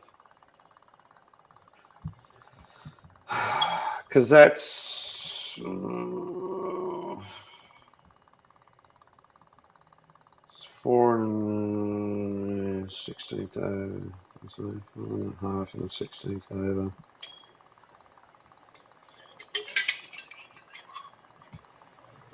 Yeah. 4.5, and then At the bottom of the gear, so the dedendum is about 3 inches. Isn't that right? The bottom is the dedendum, the top is the addendum. I think that's right. Yeah. Yeah.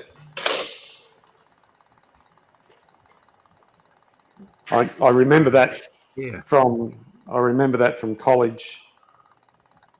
We did touch on Yeah. gears a little bit. Have a look at that. Right.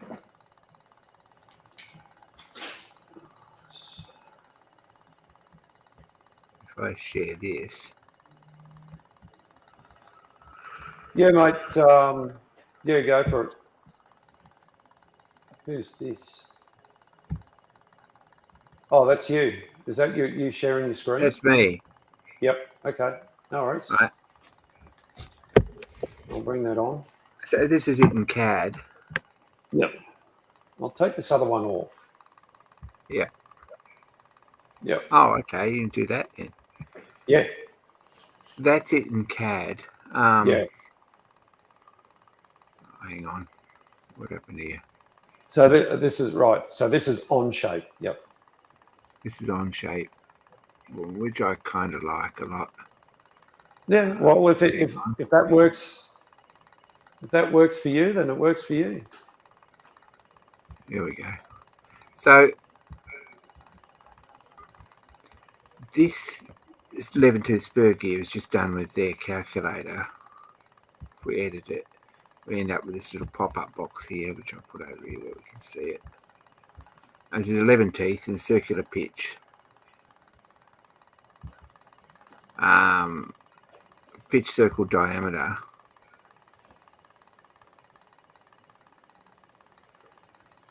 This is in, we need to change the units here. Because that's in metric, that's not much good anyway. But it's pretty straightforward. We can change it backwards and forwards. And then if we edit this.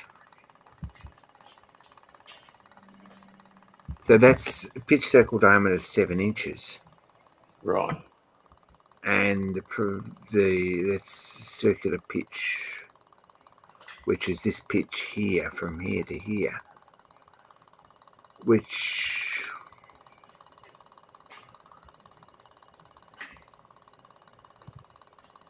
you see, you put full root fillet on it, and that's more like what it should be.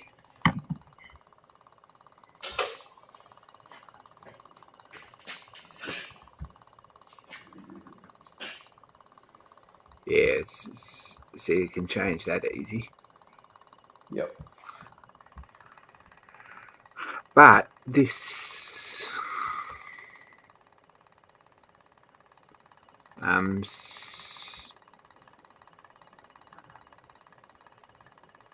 what do you think the pitch circle diameter is? Which is on the wide part of the tooth there. Good question. Let me have another look. Because I just tried to have a look at it.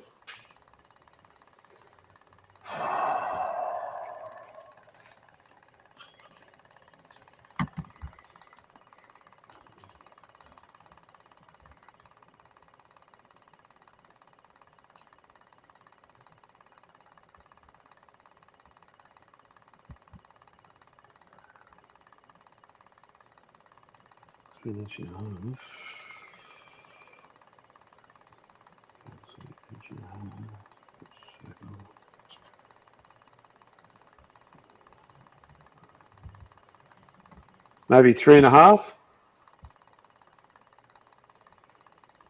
3.5. Well, that's about what we've got. If we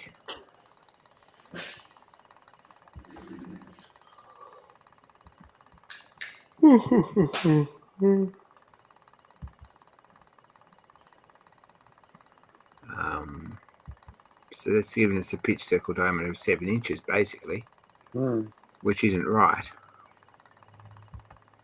Right.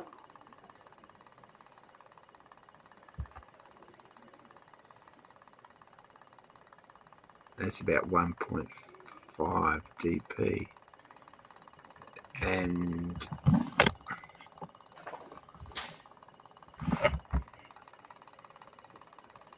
Interesting.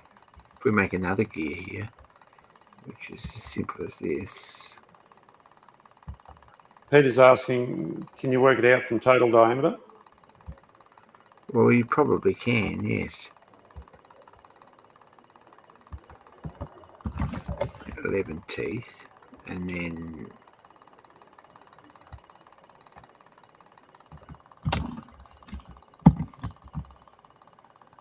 see, that's more like it's 8-inch PCD. Yeah. And full root fillet, which is what it needs.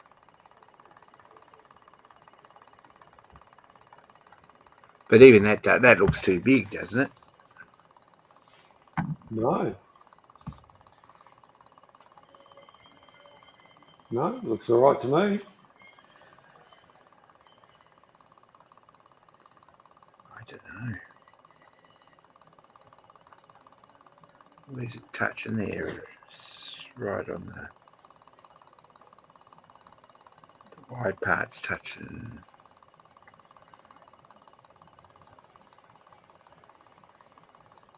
Touching right there. I think it's a fraction too big. I reckon if we went 7.75, which is 7 3/4, that's more like.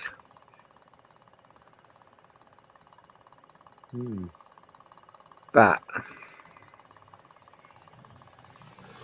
I honestly don't know. I don't know. Yeah. See, if we change this to 14.5 degree pressure angle, that's wrong. So it's 20 degrees, I reckon it should be. Right. So that changes the look of it. Yep. So I think. So I was looking at the drawing. I was looking at road spur gears for Class T and T1 tractors. Yeah. And I think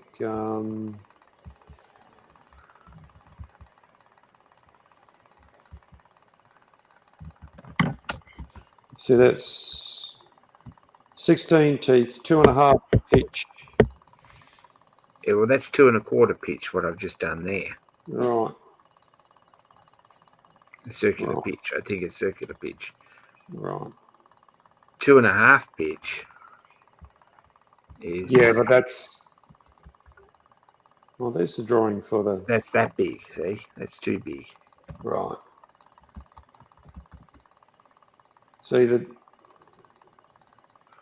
Now, this distance between here, Mark, Yes. Between where? and here, Yeah. that should give you your circular pitch on that gear. Right. If we got that measurement, it should be 2 1/4, I imagine. Hang on. So we're looking at one edge to the other edge. From From one, across the teeth. So center to center on the teeth. Oh, center to center, 2.5. It is 2 1/2. Yeah, that's what I'm getting. Give or take a little bit. Well, I'd say it's probably 2 1/2 inch pitch. That's the circular pitch. So if I do this at 2.5, that's quite a lot bigger. That doesn't look right. Well, it's a fairly big thing. It's not small. So it's 2-inch pitch, the one we drew. So if we look at, hang on a second.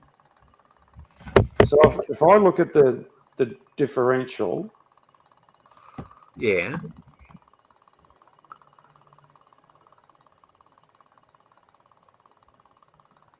where is it?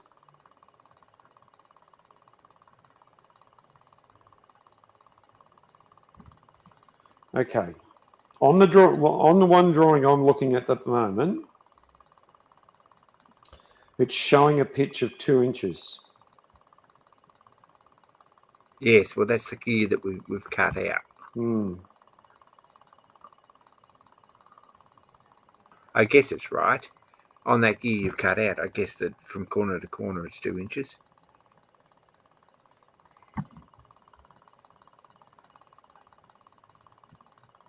All right. So those shafts, right? These, where did I put it? Oh, it's in the lathe. 1 3/8 is where the spider gear runs.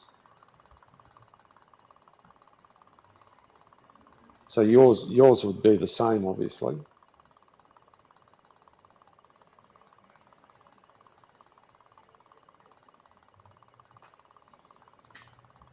Let's see if I can find something else.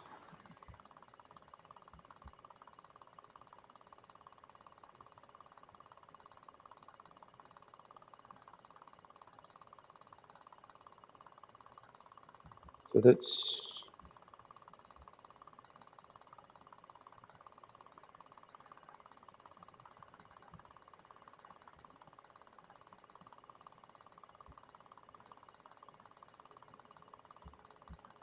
what's this one? This is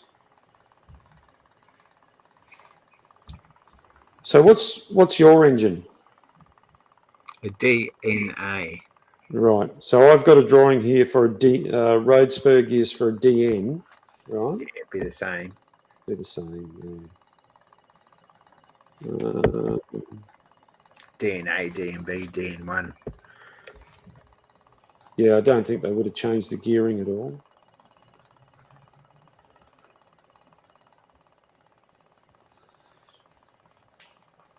So the differential gearing teeth is 2.5 inch pitch.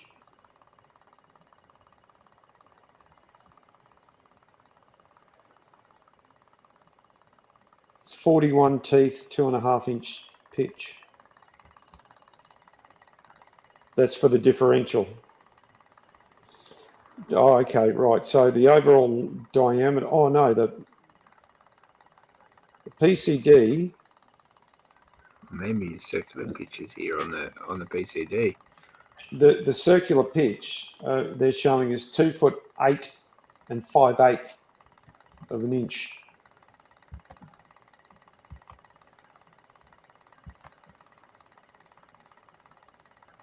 How much? The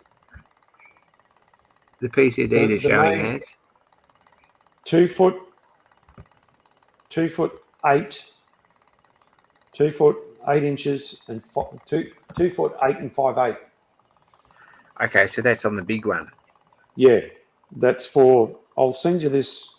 Okay, so do you know what the centers are between the two shafts? Right.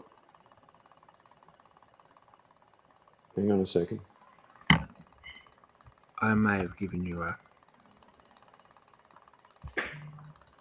Well, this is. I just sent you that DN, that one for the DN. That's yours, right? Okay. Yep. It's really clear. It's, you can zoom in and.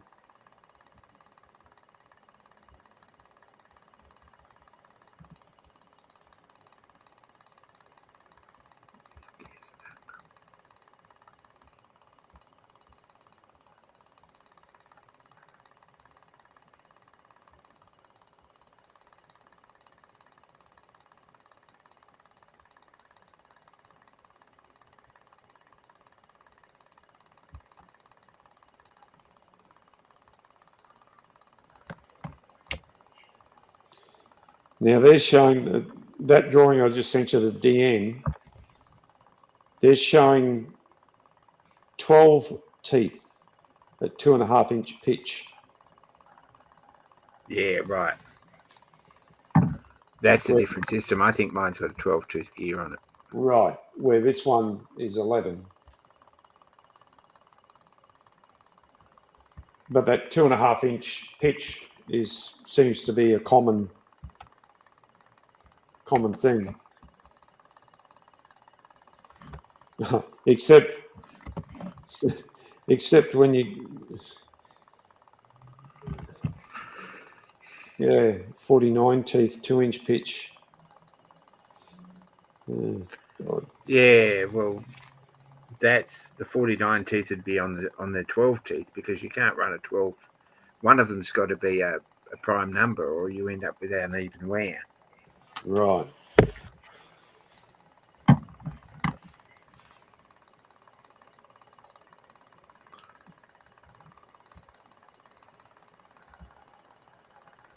So yeah, the one that I've cut's 2-inch pitch, Right. and this one's, what's the total diameter on this?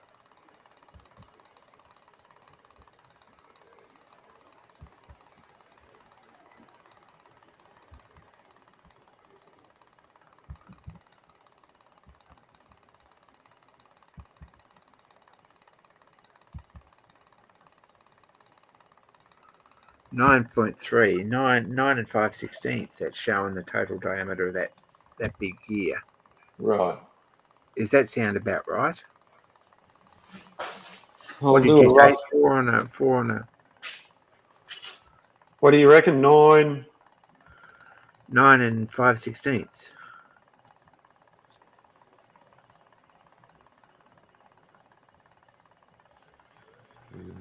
Four and a half is 16.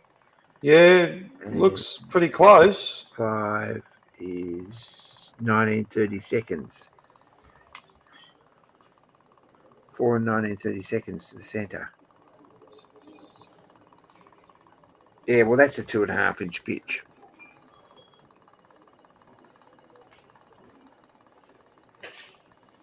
I think the best thing you could do is find something, even a bit of cardboard or 3D printer piece to go in it with a centre hole in it, Yeah.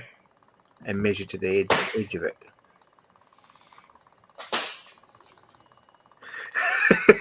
3D printer is a very useful prototyping tool. Yeah.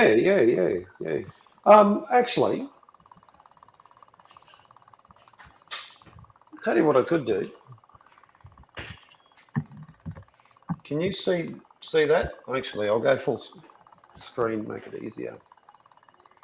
Yep, get rid of mine. No, you're right. Yeah, When I had it in the lathe, I machined a bit out of here. yeah. So I could. You know what diameter that is? Oh, well, I'm about to tell you. I've got a calculator. I'm standing by with a calculator. Okay, I didn't measure it when I had it in lathe, but it's, what is it? 115.7. 0.7. Yep. Yeah, 115.7. Divide that. I could easily make up a plate that fits into there nicely with a. Well, what's the difference from the edge of the tooth to that? We can work this out. The edge of the tooth to the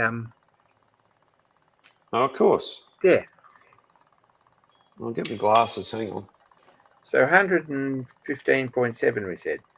Yeah, let me double check that. Hang on.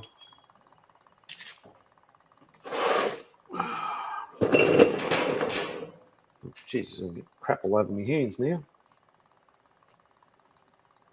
Yeah, so if I get myself another webcam or something, a camera, and I've got it pointing straight down over the bench, Yep. things like this would be much better. All right. Let's say 116, round figures. Right, 116. Right, How millimeters. many? 2? You can 58 see that, millimeters. Yep. right? Uh-huh. Now we want to go from there to any teeth. Yes. Any tooth.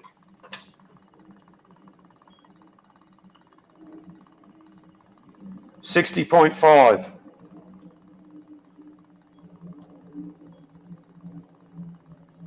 That's 118.5 times 2 is 237. Divided by 25.4 is 9.330. That's close enough, isn't it, to 2.5-inch pitch? Right. That's within 10 thou.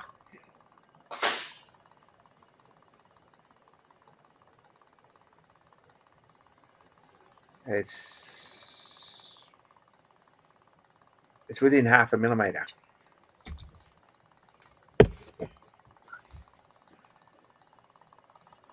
Right. So if we change the pressure angle a bit here and see what it actually looks like. See, I'm learning things here because I haven't. So this one here.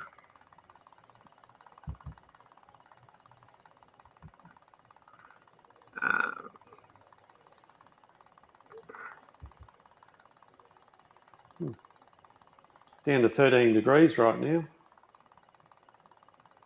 That's 7 7/8 pitch circle diameter, it says. Mm-hmm. And 2 1/4. Yeah, there we go. If we change this to, say,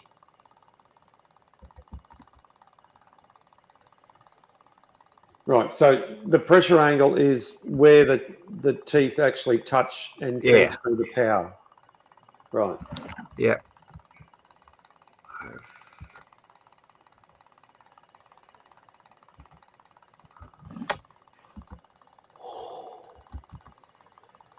See, 14.5, it gives you that sort. They're the standard ones. That gives you that sort of profile. 20 gives you this one, which is more like what it is.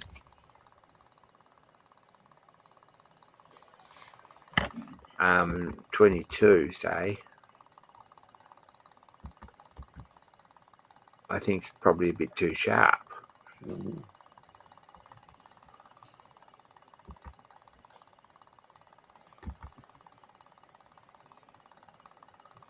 I mean,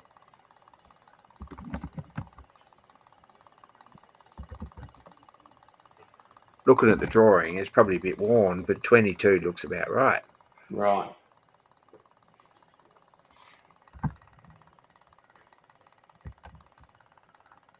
Hide that one. So you said this is an inbuilt calculator on the software. Yeah. And you just type in the amount of teeth, and it's the pitch circle that determines everything. Yeah, basically. And that just works it out with all the other. But the big gear there, this is the one we've got cut, and that's the other one there. So that looks about right to me. Yeah. When we go back and look at the photos. If you want to be that person. Sorry. We could probably put a.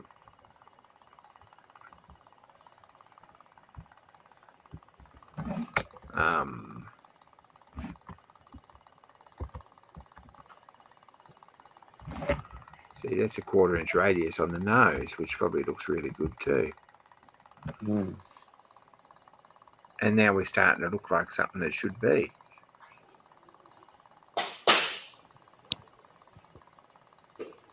Well, the other thing is, you're absolutely right. I'll get a bit of cardboard and, trace around it. Yeah, well, that'll work. Mm. If you move it half a tooth, you'll be able to measure the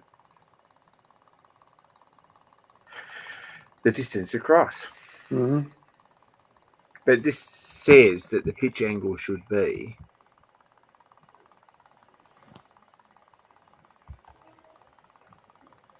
on that one. The pitch angle, the pitch circle diameter should be 787 or 7/825 is 7 7/8.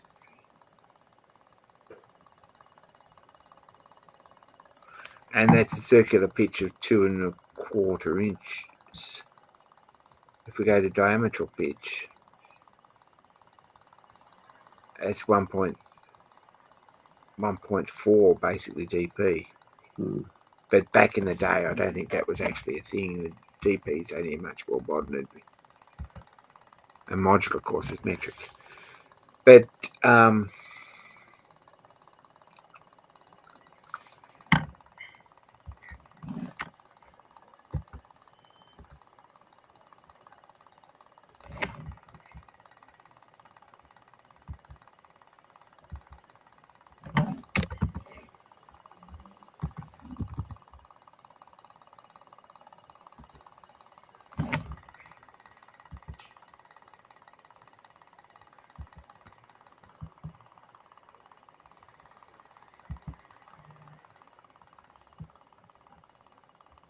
Right.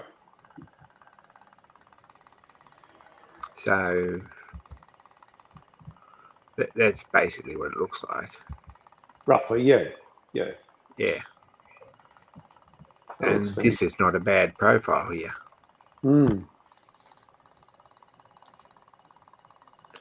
I'd be inclined.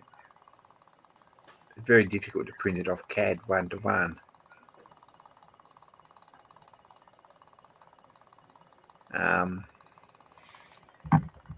So what do you do if you want to send that to your 3D printer? What do you do now? What?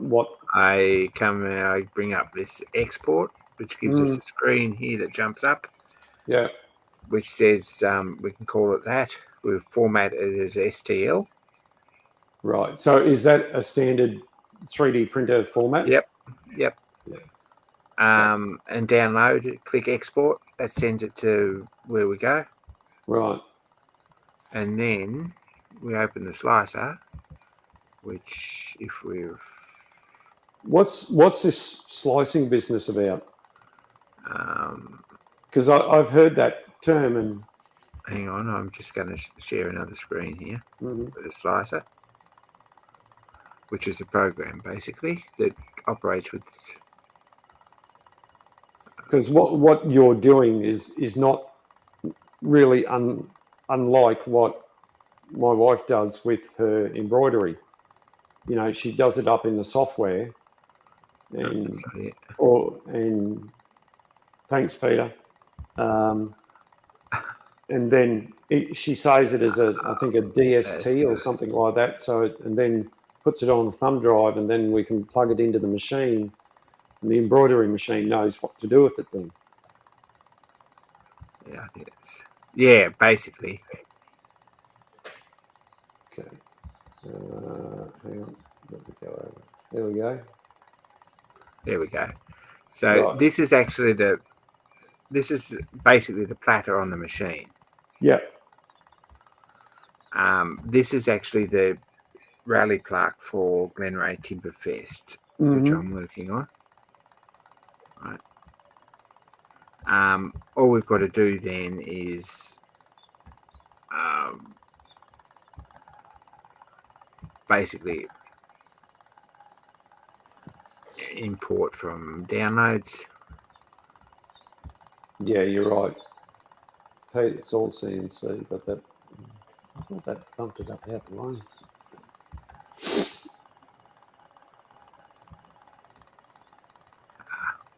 I've deleted both of them.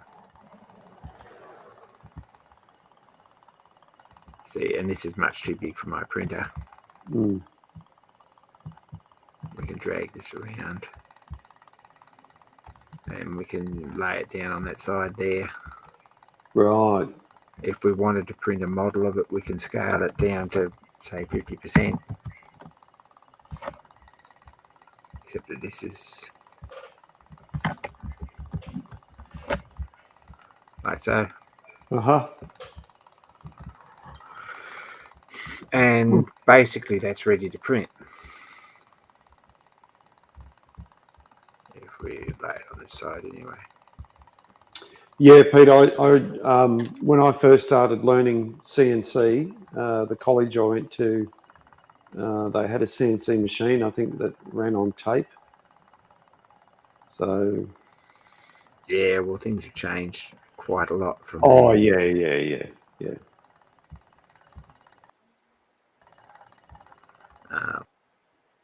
So this just generates your basically your G-code file.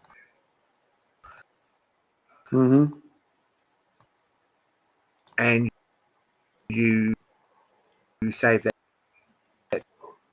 to a thumb drive and plug it in the printer. Yep. But that's basically it. That's getting your file from your CAD to your printer is very, very simple.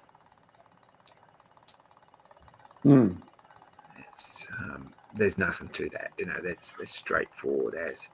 Yeah. And then see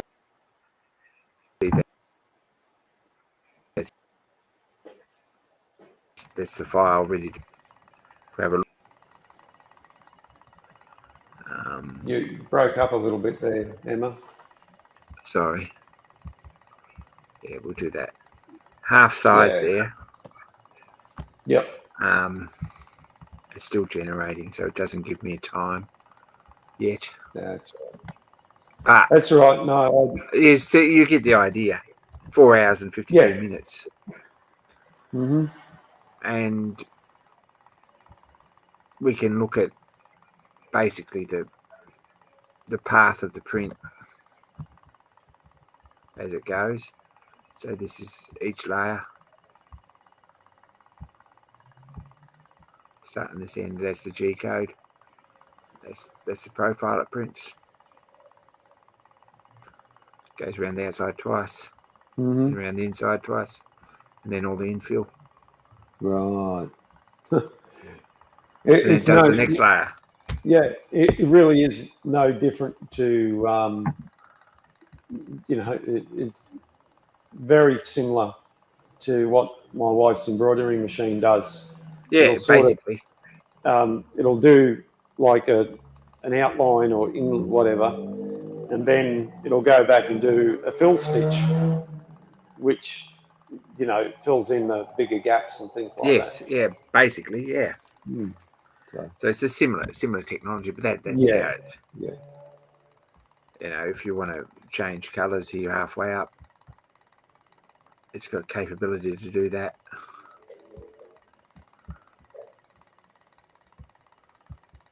Cheers.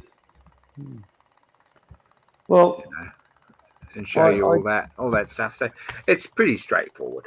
Yeah. Once you get into the swing of things. I'm going to actually come back to where I'm actually. Yeah, that's driving us crazy. I'm going to stop that. Yep. Well, thank you very much. Anyway, that's how that thank works. Thank you but very I think much. we've got a gear that might work. If you want me to send you the DXS file, I don't know how big your favour bank is with these guys, but if they cut another one, it might be right. I don't seem to have a problem, that's for sure. And nobody said anything yet. I don't push the issue. And I said to the guy, I said, I got more stuff to come yet, because, he's been, when he's been sandblasting the gears, he's getting covered in 95-year-old grease, and, that's right. He's quite happy, but I don't want to do it too much. But of course, at the same time, I want to try and get it done sooner the better, and that way I know what I'm dealing with. So I think we might leave it at that, Emma. Yeah, I think so. It's getting a bit late. I really appreciate you coming on and having a chat with me and showing me all this wonderful stuff. It's been absolutely tremendous. Well, I'm probably more an enabler than anything. You know that. Anyone who knows me knows that I'm probably a bad influence. Is another way of putting that. Oh no, it's good to sit down with someone like yourself who's got a bit more experience in this sort of thing. It's nice to have a bit of an idea what the technology does and how I come at that answer too. I don't mind having a go at things, but there's just some things I don't know, and that's when you got to call on someone who's got more knowledge than. Peter reckons Emma the enabler. Yeah, absolutely. Everyone will tell you that. Or the project starter. Hey, don't worry. I've started plenty of projects. I've got a 5-inch gauge steam loco over in the corner. Yeah, we'd like to see that finish one day. Yeah. What else have I got? I've got that pump outside. There's a lot of things I've started and haven't finished. I used to say, I'll get around when I get around to it. So you can't. You've just got to get in. A bloke I know, for one of my birthdays, he actually made me this thing, and he actually printed on it, put stickers on it, round to it, because that's what I used to say. Oh yeah, I'll get around to it. I'll get around to it. We never did. So yeah. No, thank you, Emma. Thank you, Peter. Thank you, everyone, for being in the chat and supporting the live stream. Even if you didn't participate or you just fell asleep. Well, thanks or everyone for putting up with whatever. us. Yeah, it's been a great. bit all-consuming, this whole steamroller thing, and we apologise. Yeah. Well, on that note, I've got a little outro to play. So, we want to see that. That's what that's the only thing we're waiting around to see. You may have seen this before. I thought you said you made a new one. Oh, well, I have. But you were there when this happened, so you know what it is. But anyway. Oh, my gosh. Yeah. Thanks, everyone, for being here. I'll take us out. I'll do more unplanned live streams from time to time. Tuesday night's the regular. Wednesday night, Emma does her stream. And there'll be other videos we'll put up from time to time. But thanks again, everyone, for being here. And here we go. Oh, I might have totally stuffed this. Whistle time. All right, then, that is Gary.